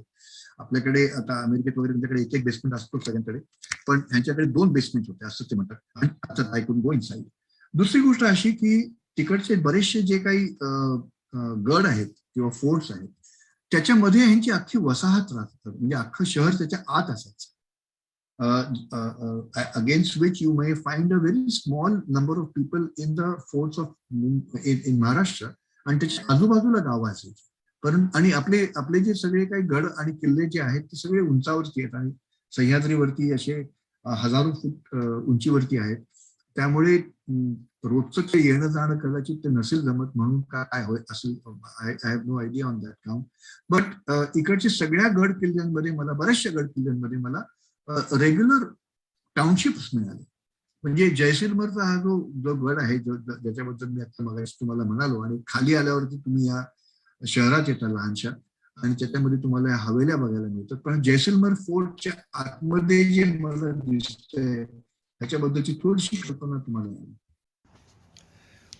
I am inside Jaisalmer Fort, and what you can see are these small lanes and alleys, which is kind of a maze in this fort. Entire city is placed and residing within the fort. Of course, today the scene is different, and you will see the same intricate carvings, temples, etc. What you see here is a universal invite indicating that the daughter of the house or the boy of the house is getting married. आता हा जो universal invite आहे, तुम्हाला प्रत्येक घराच्या बाहेर असे काहीतरी चित्र काढलेली असतात की ह्याचं लग्न ह्याच्या बरोबर ठरलंय आणि आम्ही दिवशी लग्नात तुम्ही सर्वांनी लग्नाला या. कारण काय आहे की त्या अख्ख्या गडामध्येच असलेली जी कम्युनिटी आहे that is like a captured community. It's a gated community म्हटलं तर आपल्या भाषेमध्ये काही चुकीचं नाही. परंतु येणारी मंडळी जी असतात, म्हणजे लग्नाला येणारी जी मंडळी असतात, त्यांना फक्त त्यांच्याकडे जाऊनच त्यांना जे तांदूळ दिला जातो, that is the meaning of the fact की चेतन रेगेना मी तांदूळ दिला, याचा अर्थ की त्यांनीच फक्त यावं, बाकी ज्यांनी येऊ नये, असं त्याचं इंडिकेशन असतं. पण मला सगळीकडे दिसली कोणाचा तरी मुलगा, कोणाची तरी मुलगी. Very interesting fact that you see over there when you travel in these places. This is an area. Marwar. Marwar again is a different region. This is the crest or the coat of arms, and Marwar basically has its capital city in Jodhpur. This is Rao Jodha. मगाशी आपण जी गोष्ट सांगितली होती बीकाच्या बाबतीत, तर बीकाचं पहिलं जे स्थान आहे, त्याचं जन्मस्थान आहे, हे मारवाड आहे. आणि त्याचे वडील राव जोधा होते, म्हणजे त्याच्या ही कथम जोधा निघाला आणि शेवटी त्यांनी बिकानेर हे शहर बसवलं. ही सगळी गोष्ट वेगळी. But why am I bringing you to this again is that the Mehrangarh fort, Mehrangarh is also coming from Mihir, that is sun. because most of these kings and kingdoms have their lineage, as they claim, either from sun or from moon, or somewhere to do with Prabhu Shri Ram. Karni Mataच्या बद्दल तुम्हाला मी जी कल्पना दिली ती she belonged here, and the story, which is very interesting for us to understand, is the founder of this particular fort or a particular region or a particular kingdom was a feral child. Now, you may ask me what is the meaning of a feral child. Feral child is a child or a human child which has been born and brought up by animals. And there are many stories where wolves and various other animals take to a human child. Kaise hota, kya hota, that's a different story. But they take to a human child, and the human child grows along with that animal or the family of that animal. And there are stories about wolves bringing up children. For your information, Rome, Romulus was brought up by the wolf family. So that is the story. We do not know how true or how mythical it is. But yes, the Rao Singh of Jodhpur was a feral child. And he was brought here and he established his rule. आणि ही जी आख्यायिका आहे किंवा गोष्ट आहे ह्याबद्दलचं एक चित्र आहे मेहरानगडवर. There is a picture painted on Mehran.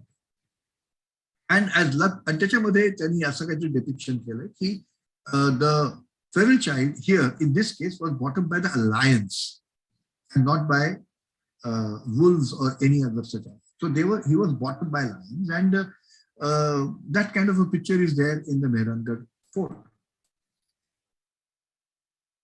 As luck have it, Rudyard Kipling was a state guest, and he saw the picture.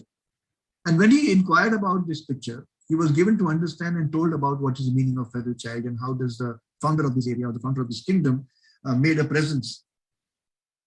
It is not only said, documented, but it is a fact that Rudyard Kipling took that as an inspiration. Rudyard Kipling took that as an inspiration, and the character called Mowgli was born. And Mowgli was the chief or the main character of one of the most famous stories called Jungle Book. Apparently, he won Nobel for his literature. So these are few stories that may not be known for all of us. So Mowgli was born out of the inspiration of the feral child from the founder of Jodhpur. And Rudyard Kipling cashed upon it, took an inspiration, made a story out of it. Of course, the story is amazing. Jungle Book has been seen by everybody multiple times. I've seen it, I do not know how many times I've seen that. I always enjoy that. It's an amazing production. But this is the story of Rao Jodha and the Mowgli. Rao Chandrasen. आता तुम्हाला प्रत्येक वेळेला प्रत्येकाचं title बदलताना दिसेल. राव जोधपूरचे सगळे जे राजे महाराजे आणि जे काही रूलर्स होते त्यांची नावं रावनी सुरू होती. तर Rao Chandrasen was equally chivalrous king of Marwar, but has no place in history somehow or the other. He's comparable to Maharana Pratap. He was one of the very few, along with Maharana Pratap, who rebelled against the Mughals, but he did not get as much amount of credit or as much amount of accreditation from the historic writers. So he is known as an unknown warrior of Marwar. But remember this, Rao Chandrasen. Another story about Jodhpur, you may probably know that. You may probably know that, the story of Hanwant Singh. When India became independent and there was this quest by V.K. Menon and Patel, they went from place to place wherever there was a resistance, and they either requested them, coerced them, or told them about the fact that it is essential that every kingdom of India should align themselves with the Union of India. There was resistance. Some of them took it easy, some of them did not. The three who did not take it so easy was the kingdom of Junagadh, kingdom of Hyderabad, Nawab of Hyderabad, and of course the Maharaja of Kashmir. And then the whole story of Kashmir and Article 370 and so on and so forth happened. So equally a rebellious Maharaja was Hanwant Singh from Jodhpur. As a matter of fact, it is also said that Maharaja of Jodhpur also went ahead and met Muhammad Ali Jinnah. Muhammad Ali Jinnah gave him a blank paper and told him, you put up all your demands and they will be satisfied, but you join Pakistan. Because as you see the position of Jaisalmer and Jodhpur, they are borderline places. And what was promised to Maharaja of Jodhpur was that he would be allowed to make, the government of Pakistan would make a railway line all the way to Karachi, so that trading would be made possible for Jodhpur and the prosperity will reign in Jodhpur.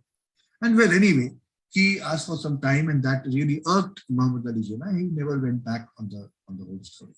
But when V.K. Menon approached Hanwant Singh was furious, and he took a pencil, a pistol, and put it against the head of V.K. Menon and asked him to get out of his chambers. V.K. Menon somehow got saved. And this is a very famous story of Hanwant Singh. And that is the story of the pen pencil, or a pen pistol, I'm sorry, I keep making a mistake. Pen pistol of Hanwant Singh, which ultimately and eventually Hanwant Singh, after releasing V.K. Menon or sparing V.K. Menon's life, was gifted by him to Mountbatten, which was eventually sold in auction for 7,000 pounds in England. This is the famous pen pistol. Many people may know this story. Hanwant Singh was also responsible and famous for his affair with a lady. A movie, Zubeda, was found or was filmed based on the story of Hanwant Singh. Hanwant Singh won the elections after the independence of India.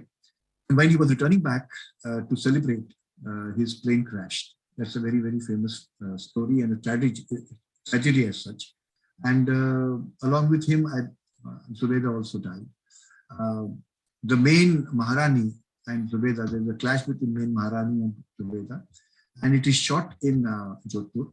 More so, it is shot in and around the area which is today's Umaid Bhavan. This is Umaid Bhavan.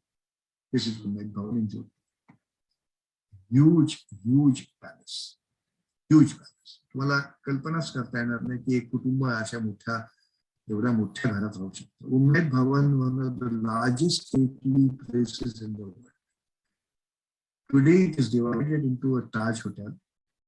Second part is living quarters of Gaj Singh, which is the present Maharaja of Jodhpur and his family. And the third part is the museum. But please go and see Mehrangarh. You see the living of people in Jodhpur. Amount of shopping that you can do in Jodhpur with the Rajasthani artifact cannot be compared to any other place. And of course, when you see the magnificence of Umaid Bhavan, you will probably wonder what kind of money these people had. Various stories, a solitary water hole in Jodhpur area, just 50 kilometers away from Jodhpur city, reminds you of the fact that you are in the stark desert. I also visited a part of the Bishnoi area, which I couldn't really go all the way. But this is a man whom I do talk to him. He owns a shop in Jodhpur. He showed me a skirt which is worn by an average Bishnoi woman. The skirt weighs 10 kilograms. It's extremely heavy, very, very heavy skirt. And I do not know how they manage their lives with that kind of heavy skirt. It is a woolen skirt because जेवढा गरमा असतो राजस्थानमध्ये तेवढीच थंडीही असते. आणि हे शेजारी जे तुम्हाला दाखवत आहे, हे जे झाड आहे, हे केजरीचं झाड आहे राजस्थानचं. आणि why is Amrita Devi Bishnoi or the Bishnoi clan famous for? Bishnoi clan of Rajasthan is famous for protecting the tree, the fauna and the flora. You are all aware of the famous black buck case of Salman Khan.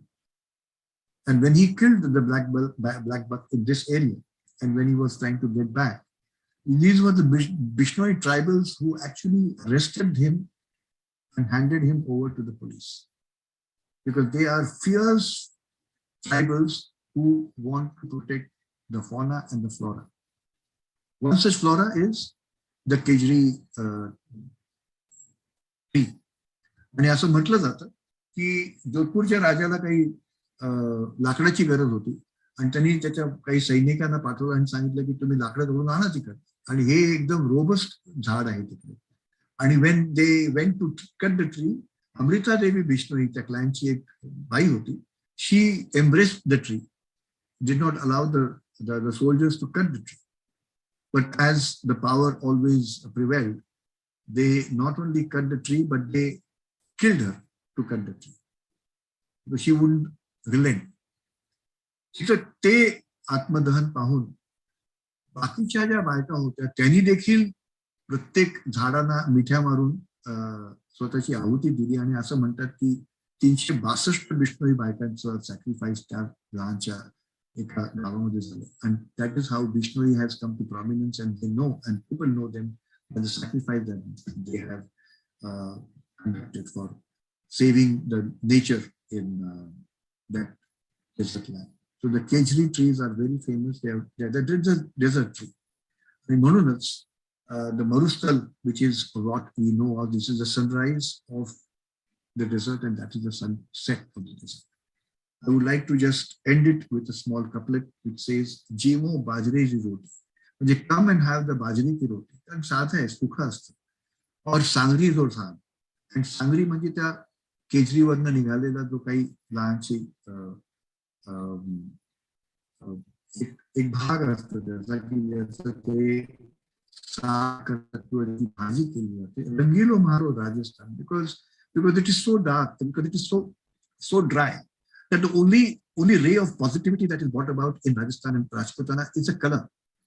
So you will find most of these people in Rajasthan wearing very, very vibrant colors. That actually adds value, that actually adds life to the whole area. Because otherwise there is nothing. As I said, on the west of Aravallis, this is what you would see. And just to find a place and rule that place is not a joke, and make it into a flourishing township is also not a joke. A very robust kind of a community, a robust kind of a spirit that they have. So, Jimo Bajreri Roti or Sangri Rosa, Rangilo Maro Rajasthan, Barso Su Hai Ivle Hula. Come and have Bajri ki Roti and Sangri ka saag in my colorful Rajasthan, which is close to my heart. This is how I would like to end it, with a small teaching that Rajputana teaches us human endurance.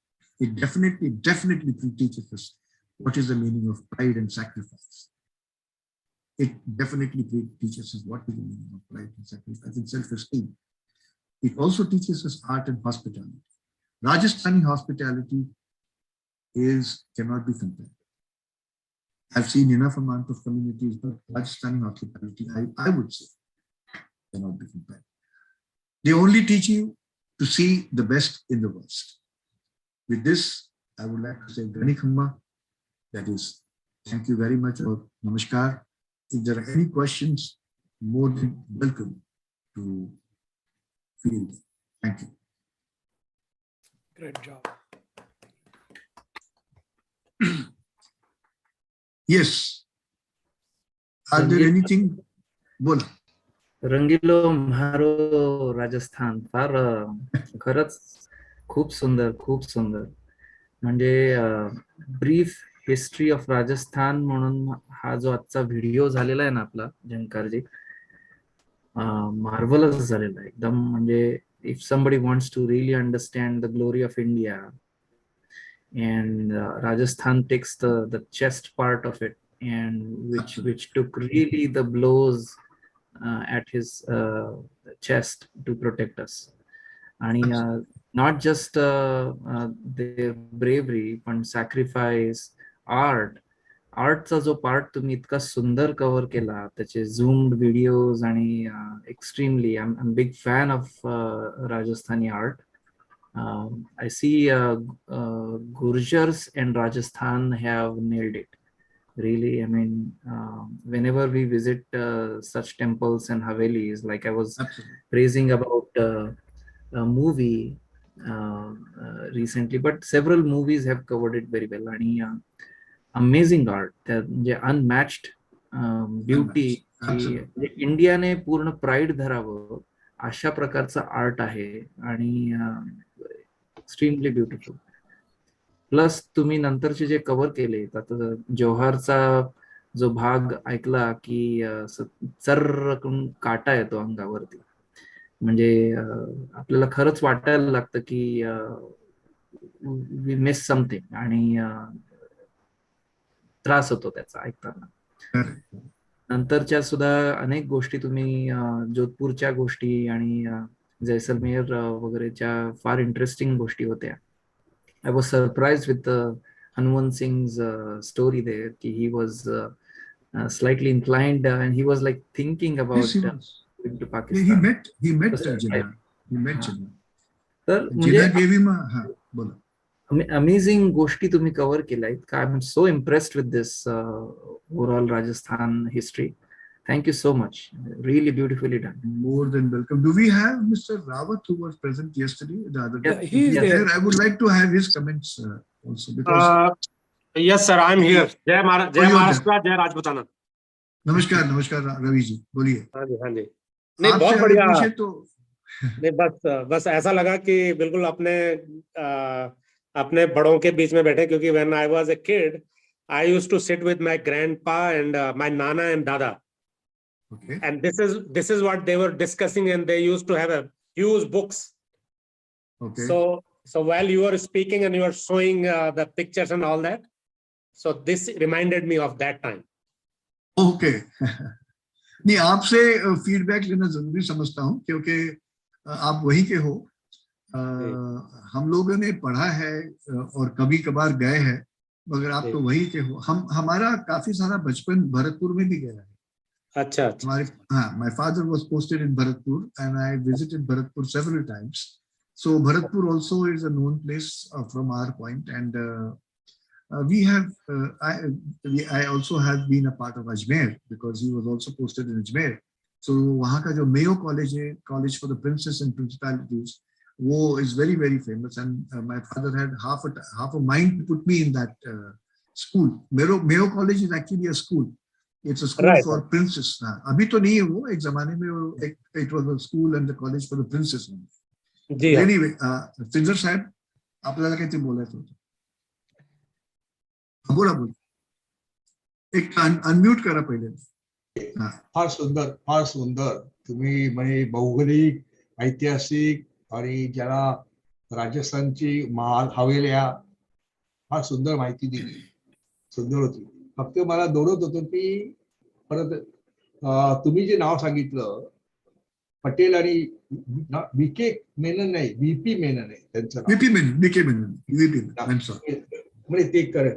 आणि दुसरं ते तुम्ही सांगितलं की जोधपूरपेक्षा जैसलमेरची जिनाशी मोठ्या वाटाघाटी झाल्या त्या 8 दिवसाच्या. आणि त्याला पण ब्लॅक, कारण ती बॉर्डर स्टेट आहे, जिनाने त्याला ब्लॅक चेक दिला होता.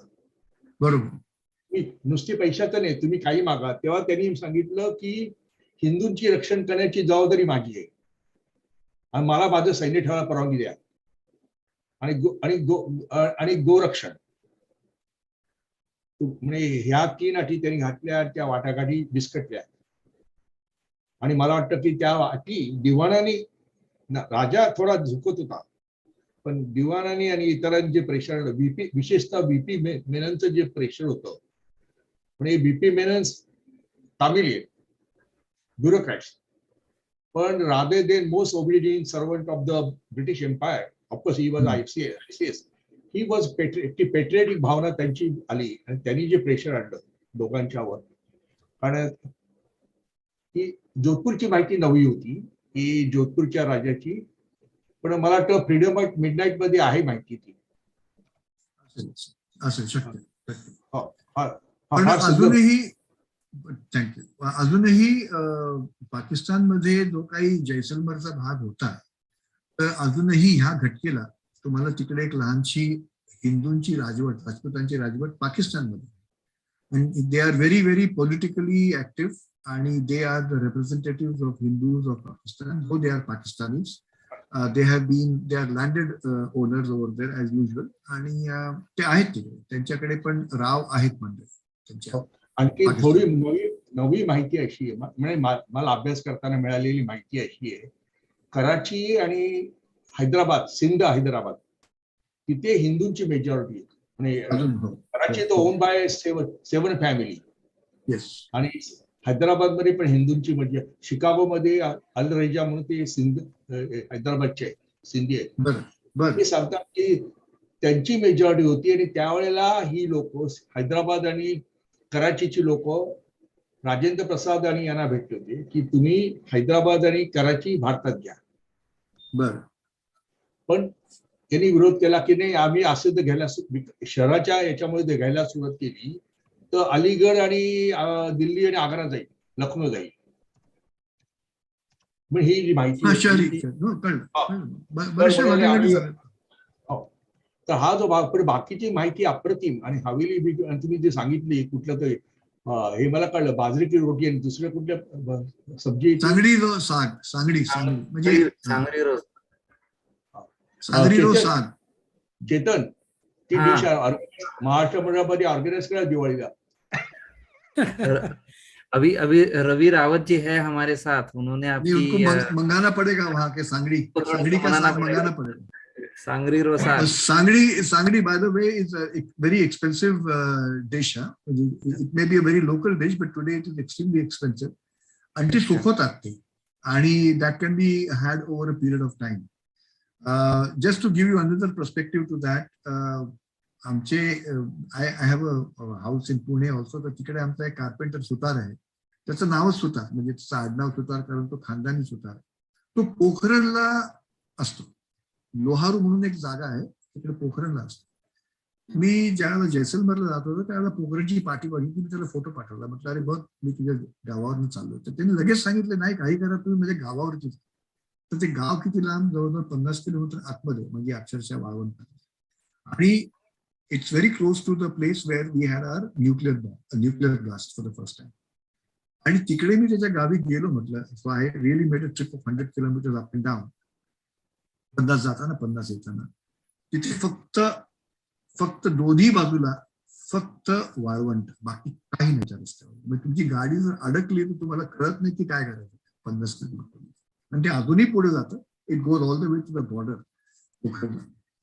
तिथे मला त्याच्या आईने जी काय सांगरीची रोटी आणि ते काय तो साग जे दिलं, त्याला जी अप्रतिम चव होती त्या वाळवंटामध्ये, ती तुम्हाला काही करा तुम्हाला मिळणार नाही. त्याचं ते तेल म्हणा किंवा ते भाजायची पद्धत म्हणा किंवा ते लाकडावरती केलेल्या गोष्टी होत्या, त्याला जी एक वेगळी. आणि काय माझा मान तिथे, मी तिथे ज्यावेळेला गेलो त्यावेळेला त्यांनी मला अक्षरशः गाजत वाजत त्याच्या घरी घेऊन गेले होते. आणि त्यांनी घरी सांगितलं होतं की तिकडचा ठाकूर आला होता, तिकडचे काहीतरी मेन पुजारी आला होता, ते गावातली काय 25-30 मंडळी आली होती मला भेटायला तिकडे. आता मी एकालाही माणसाला ओळखत नाही, पण त्या माणसाला इतका आनंद झाला की एवढं करून साहेब आमचे त्याच्या गावी पोहोचले म्हणून.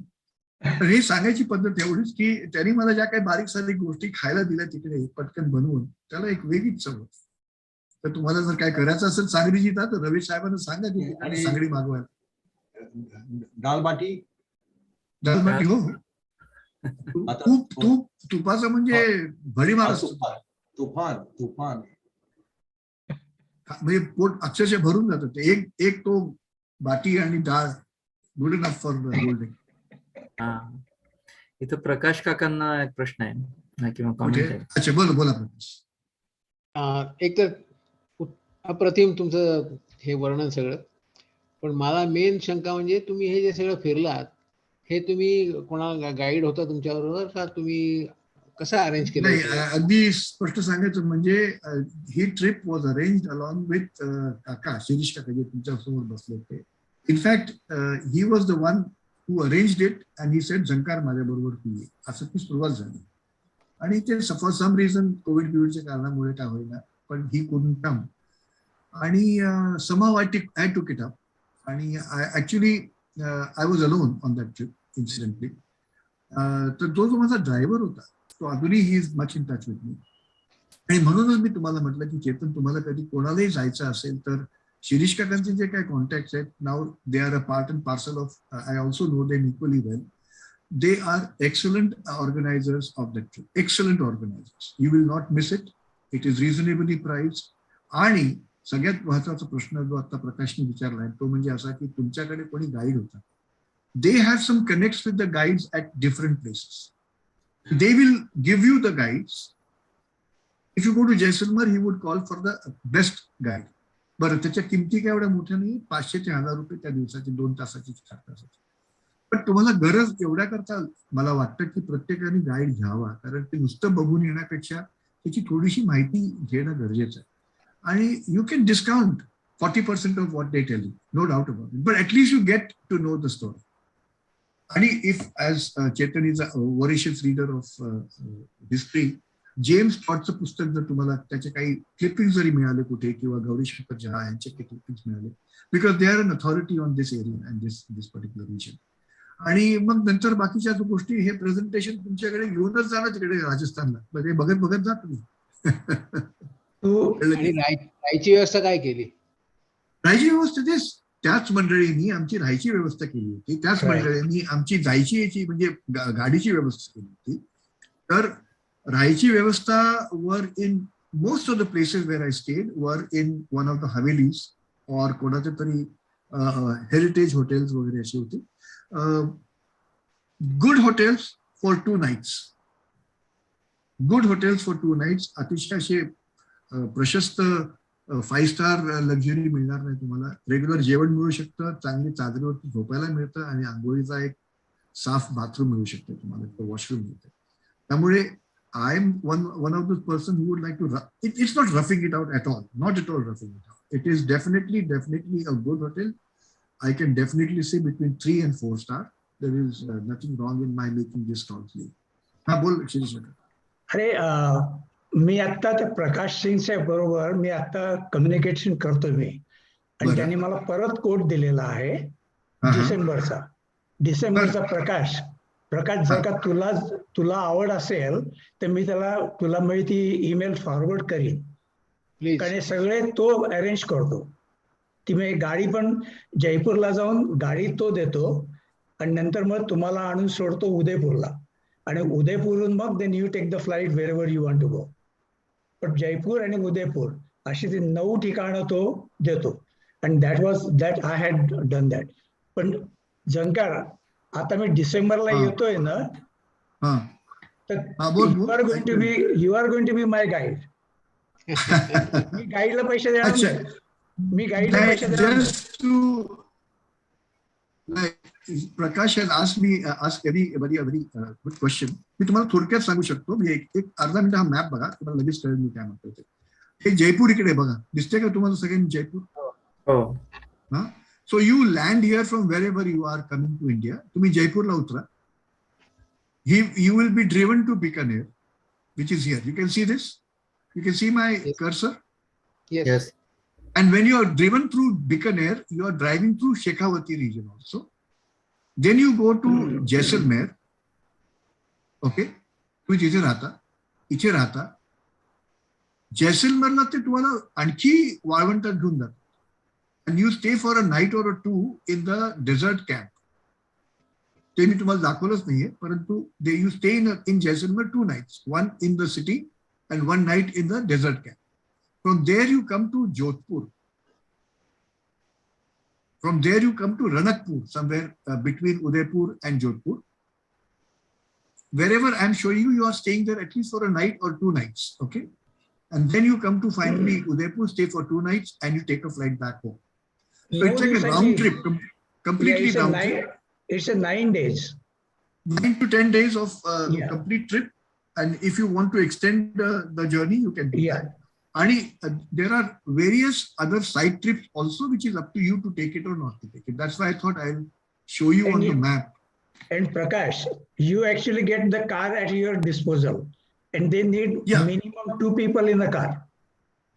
So you have your private car, and you just go with that. That's all. And mind you, distance between 2 cities is at least about 5 to 6 hours. Yeah. 300-350 मैलाचं किलोमीटरचं distance. Right. So be prepared for that kind of travel. आणि you will enjoy it. You will enjoy it. That's for a fact. आणि शिरीष का काय म्हणता? बोल. अलवरला गेला होता का? अलवर? नाही, अलवरला नव्हतं. Alwar is very close to Delhi, पण गेलो नाही. काय म्हणते शंकर? नाही, मी तुला फक्त म्हटलं की तुला काय कमिशन वगैरे त्यांच्याकडनं मिळत असेल तर जरा ह्याला पण सांग तुला किती मिळतं. मला काय नाही, मी असं करतो ना. आता चेतन आहे ना, आता आपण चेतन तुझ्या मंडळामध्ये दे, मी तुला एक आपली अख्खी मंडळ घेऊन जाऊया आपण तिकडे. नाही, पण घेऊन जाऊया. Jokes apart, I mean, thanks to Shirish Kaka who gave me the connect and contact. We were supposed to go together, but ते झालं नाही. आणि I ended up doing it myself. Because why did I end up? Because I was doing this entire research for the cities, so that this became a part and parcel of my travel. Amazing. So now next time I'm going to Calcutta now. So Shirish Kaka, you planted the seed, and look who's getting the fruits. नाही, मी तर आता सांगितलं ना, आता हा माझा guide होणार आहे. मला पण गाडी चालवीन. मी राजस्थानमध्ये मी गाडी चालवीन आणि हा मला गाईड म्हणून दे. आणि गंमत अशी होती ना चेतन, माझं लहानपण भरतपूर आणि अजमेरला गेल्यामुळे मला त्याची कल्पना होती चांगली. माझे वडील तिथे पोस्टेड होते आणि मी पण होतो ना तिथे. हा पण आला तुला. मी पण होतो लहान असताना तोही आला. तू लहान होता. We have seen all these things. Agra म्हणा किंवा असं. Any more questions? हा बोला सुरेश. सुभाष बोला. हा, तुमचं खूप छान झालं. मी सुरुवातीपासून मला यायला जमलं नाही, तरी पाहुणे आले ते म्हणून. बरं. थोडासा शेवटचा भाग ऐकला, तो मारवाडी व्यापाऱ्यांचा इतिहास, व्हेरी इंटरेस्टिंग पार्ट.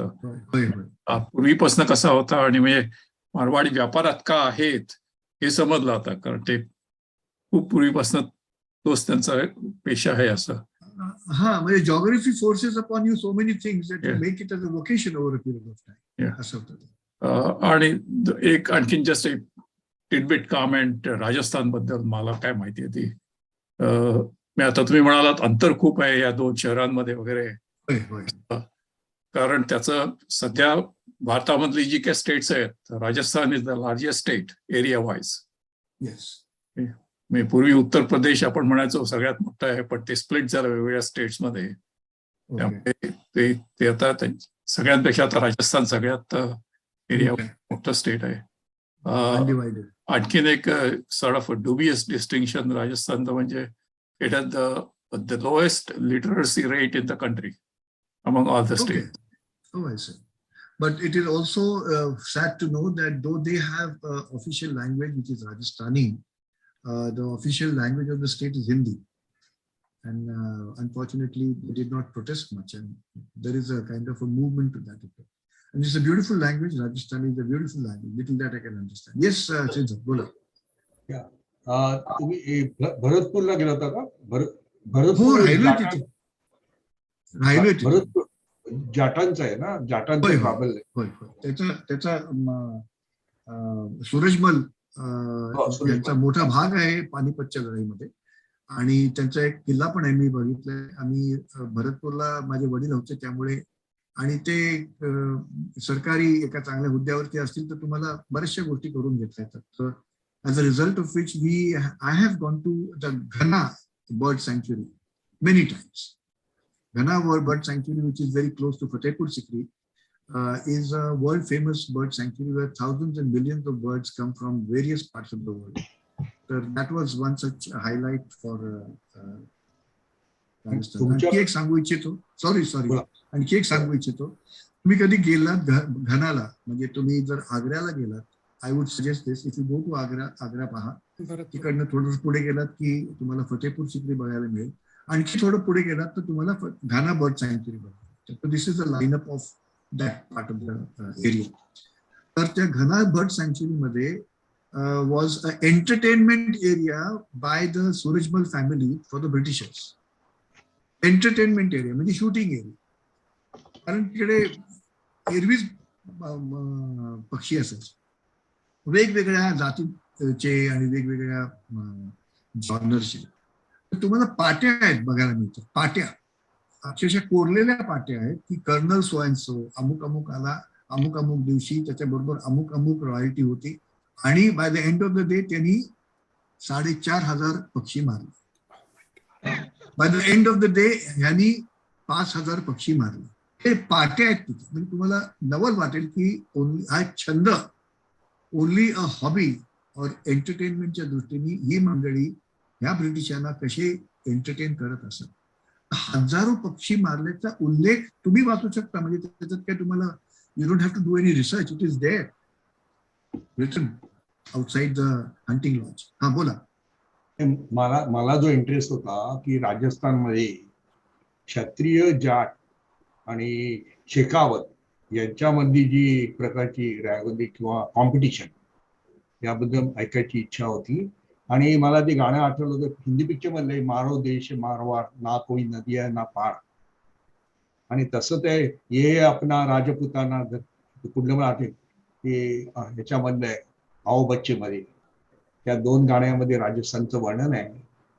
पण शेखावत, मी ऐकलं होतं की शेखावत क्षत्रिय आणि यांचं जाट यांच्यामध्ये जी रायवली, त्यांच्यामध्ये अशा रायव्हलरीज खूप मला ऐकायला मिळाल्या. Familiar rivalries. एक लहानशी गोष्ट सांगतो तुम्हाला बिफोर आय साइन ऑफ. मारवाडमध्ये, आपल्या मेवाडमध्ये, मला त्या राजाचं नाव आठवणार नाहीये, पण he married princess of Hada. Hada is a region. And he just has a casual conversation with his wife, and he says, "तुला कसं वाटलं चित्तोड, कसं वाटलं?" Because Chittod was the capital city before Udaipur became one, which was founded by Uday Singh. तर she said, मला चित्तोडचं आवडलं, पण हाडाची sir नाहीये. हाडाची सर आपलं चित्तोडला नाही. He gets angry by this statement of his wife. की असं कसं म्हणू शकतेस? चित्तोड इज द बेस्ट, आणि चित्तोडचा जो किल्ला आहे, जो अभेद्य असा किल्ला आहे, त्याला तुम्ही कसं नाही म्हणू शकता. Anyway, his next step is to tell his commander in chief की चला, we have to go and annihilate Hada, म्हणजे त्याचा उद्ध्वंस करून टाकायचा. कळलं की नाही? So he prepares an army for it. सगळी मंडळी म्हणतात, अरे या लहानच्या स्टेटमेंट करतात, तू अशी एवढा मोठ्या युद्धाला काय तयार झाला आणि त्यांना मारायचं, जाळून बिळून टाकायचं. नाही, मला तर नकोच आहे. अशा प्रकारची राजधानी, अशा प्रकारचं शहरच नको आहे की ज्याला which is comparable to Chittor. तर त्याचा कोणीतरी एक राजपुरोहित असतो, तो म्हणतात एक काम करा, तर तुम्ही एवढं म्हणालाय, you can go back on your word, कारण राजपूतनी दिलेला शब्द परत तो मागे घेत नाही वगैरे वगैरे. आपण एक काम करूया, एक लहानसा किल्ला बांधूया आपल्या चित्तोडगडच्या बाहेर, आणि तो हाडाच्या चित्र केल्यासारखा करूया आपण, लहानसा मिनिएचर, आणि त्याचा आपण नायनाट करूया, आणि त्यांनी that would satisfy the whole story. असं म्हटलं जातं की या हाडाची जी राजकुमारी होती, तिचा एक भाऊ होता. तर हे अख्खं सैन्य त्या हाडाच्या कृत्रिम असं मिनिएचर हाडा फोर्टच्या समोर जातं, चित्तोडगडचं सैन्य. आणि before they are able to just, they have to only destroy them. There was no opposition from anybody. तेवढंच तिकडनं एक बाण येतो, आणि त्यांचा चित्तोडगडचा एक सैनिक मरतो. त्याला कळत नाही बा हा बाण आला कुठून. तर तो म्हणतात, बघतात तर त्या हाडाच्या मिनिएचर फोर्ट मधनं आलेला असतो. तर ते पकडतात त्या जाऊन, तिकडे कोण असतं त्या 10 सैनिक जातात आणि बघतात काय, तर एक लहानसा मुलगा हातामध्ये धनुष्यबाण, turns out to be the cousin of the queen of this raja. तर तो म्हणतो की अरे तुला कळतंय का, एवढं मोठं सैन्य आलंय आणि तू ह्या लहानशा तुझ्या फोर्ट मधनं किंवा किल्ल्यावरनं तुमच्यावरती हल्ला करतो. तो म्हणतो, जरी तू हाडावरती राज्य करत नसशील किंवा you are not attacking Hada.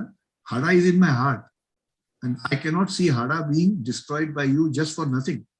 So, as for which that young boy was killed, you understand? So just to protect the honor of his own Matrubhumi, though it was a miniature of that kingdom or a miniature fort of that kingdom, he still protects that considering the fact that that is the honour of आदर.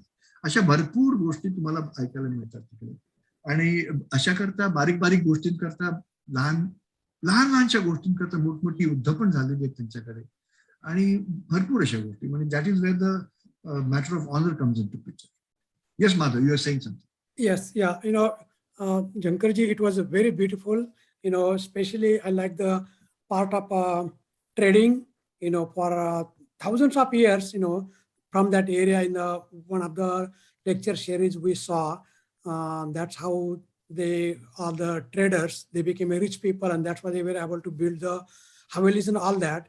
My question is, two questions. One is, those Havelis, is there any reason they do not allow? Because some of the palaces, when I went there couple of times, they allow us to go in the palaces and all that. But you said that some of the Havelis, they do not allow you. Did they say any reasons why not? And the other one is, आपल्याकडे पवाडे गातात, तसे त्यांचे भाटी असतात, भट, did you hear some of those beautiful songs and they talk about their, yes, yeah. हो, आपल्याकडे जसे पोवाडे तुम्ही म्हणाल त्याप्रमाणे it is glorifying the good deeds of a given king and a ruler. To answer your first question, many of these properties are declared as heritage properties and they are privately owned by the owners, one, or there are some properties which are owned by the government of Rajasthan also. Just for your information, the Mehrangarh Fort, which is a huge fort, is still owned by the royal family of Jodhpur. So all the revenue that is collected over there goes there. And it is also observed that the royal family's maintenance is much better than the government maintenance. Of course. So Mehrangarh Fort is more better maintained than the Bikaner Fort. Now coming to the properties individual. It is something like Gogavle Haveli or Rege Haveli. Now it depends on whether you want to allow people to go and visit your own house. It's your own house, it's a private house, it's a residence. So many who have converted their houses into hotels, they definitely would allow you to go inside because that's a selling point. Okay, so you can go and see it, but it gives you a good glimpse of it. Most of the Havelis which I have gone there are locked up. Their owners come once in a while, especially during the holy time, because I believe it is one of the important festival celebrated in Rajasthan. Again, why holy? Because it is colorful. And again, why colorful? Because Rajasthan is dry and completely deserted. So there are a lot of reasons for all these things. But to answer your question, most of the Havelis you can't enter. Most of the palaces you can, because they are either taken over by the government as a heritage property and then the government wants to make money on that and exhibit the wares inside. So that is it.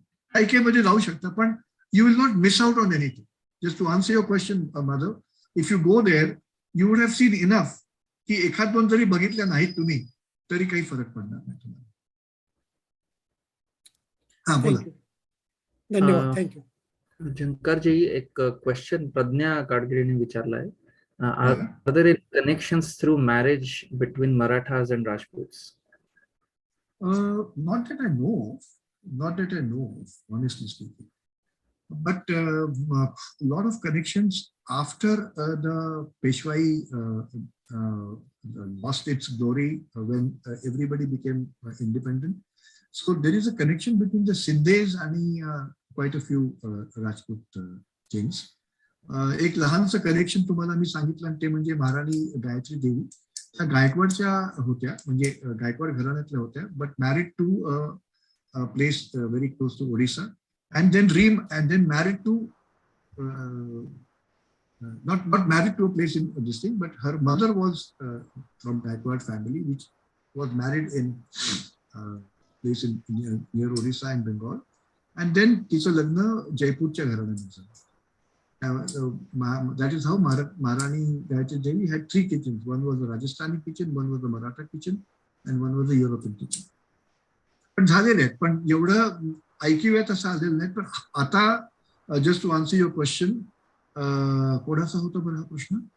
Latest Pratibhatai Patil त्या शेखावत यांच्या बरोबर, शेखावतच्या, बरोबर, अगदी बरोबर. पहिला भारताच्या पहिला राष्ट्रपती प्रतिभाताई पाटील त्यांनी शेखावत बरोबर लग्न केलं. Yes yes yes yes. So this is all about it. She was a famous person for her beauty and over a period of time for her eccentricities also, as it is said in the Kingdom of Rajasthan.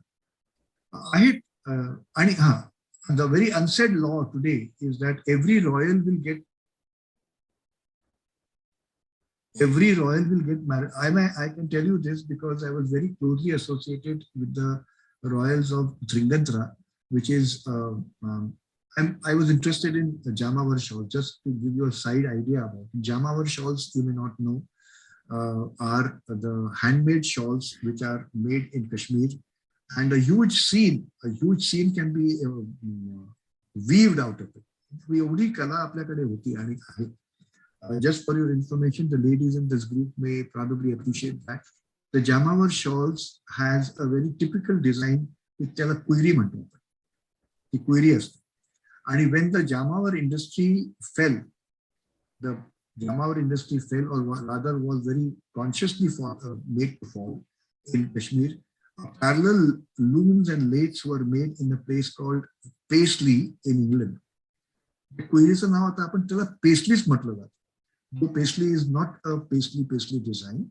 Paisley comes from in India, which was adopted and commercialized in a place called Paisley. As a result, it is known as Paisley. Just to give you this background, so Jamawar shawls, the maximum collection was with one Mr. Bapa Sahab of Dringantra. What I'm trying to tell you is that I was in constant touch with him because he wanted to know more about it, and we also ended up doing a small BBC documentary on the varieties of India, and I'm talking 20 years old story. But he was the one who told me it is an unwritten law that every royal will get married only to a royal. बस म्हणजे ते कोणी असो काही असो कुठल्याही रिजनचा असो काही फरक नाही. त्यामुळे somebody getting married from Kuch Bihar to Jaipur is no आणि जरी ते राजस्थानी नसेल तरी काही फरक पडत. As long as you are, the common line is that you should be having a royal blood. तर अशा प्रकारची लग्न झाली तर नवल आणि होती असतील. आपल्याला काही गोष्टींची कल्पना असते, काही गोष्टींची नसते. एनिवे, इंटरेस्टिंग क्वेश्चन होता एकदम तो.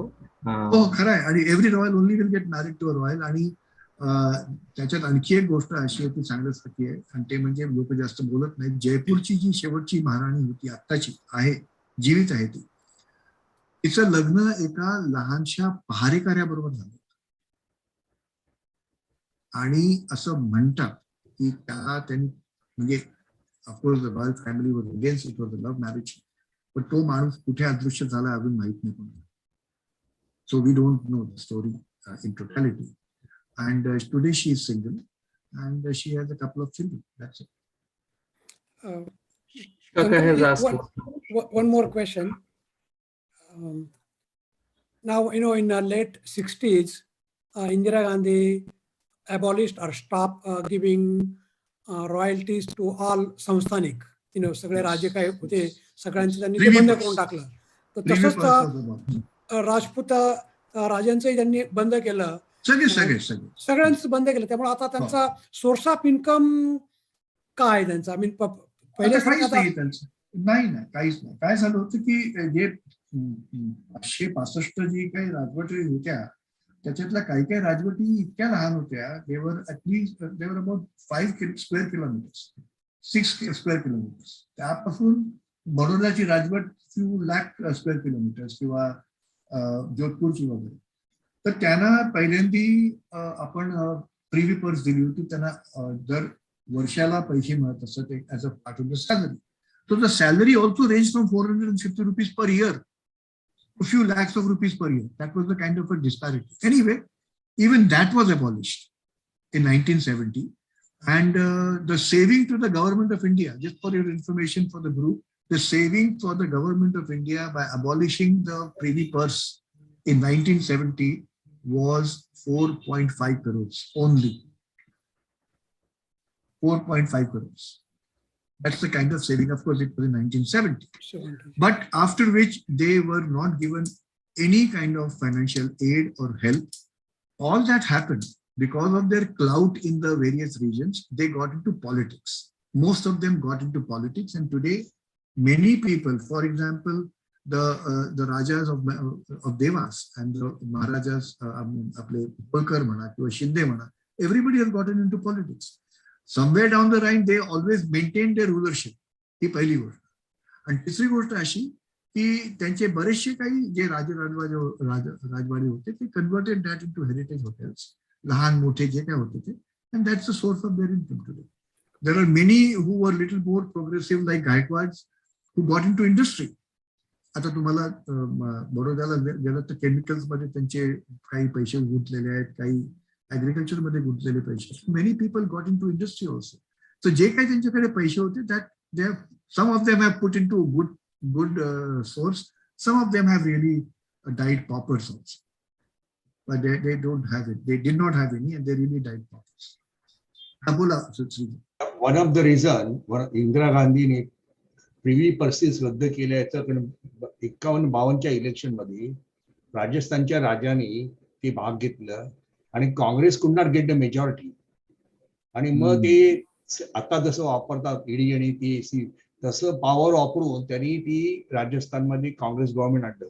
आणि मग स्वतंत्र पार्टीमध्ये पुष्कळ पहिले रामराज्य परिषदेत गेले राजे राजस्थानमध्ये, मग ते स्वतंत्र पार्टीत गेले. म्हणून एक काटशा म्हणून इंदिरा गांधींनी प्रिव्ही पर्सेस रद्द करायचा घेतला निर्णय. आणि ऑफकोर्स की हा पॉलिटिकल होता, लोकप्रिय होईल, आम्ही समाजवादी कसे हो ते दाखवता येतं, पण हे सगळं कॉम्बिनेशन आहे असं नाही. ओके. नाही, बऱ्याचशा गोष्टीच्या मागे आहेत, पण सध्या त्यांच्याकडे काही सोर्स ऑफ इन्कम नाही. And one more thing, I just want to mention pride. Just we say I'm Maratha, Marathi, same way Rajputs, they have really good pride. For little things they will get, like you said, for simple thing they were doing. When I was doing my Padyuttar degree in Nainital, Pantanagar, I had some Rajputs, and there was some quarrels. He said, it's little guy, but he said, I'm Rajput, don't ever think, once a Rajput gets angry, you will know that. I mean, that voice. So that kind of thing. Yes, you're right. Absolutely. That kind of thing. Chala, with due respect, sir, can I sign off? I've got some other engagement. Yes. Yeah. I really thank you. Not at all. इतकं सुंदर, comprehensive आणि कितीतरी तुम्ही aspects cover केले. We really appreciate it. Hats off to you आणि thank you so much. Thank you so much. Thanks a lot. Thank you. And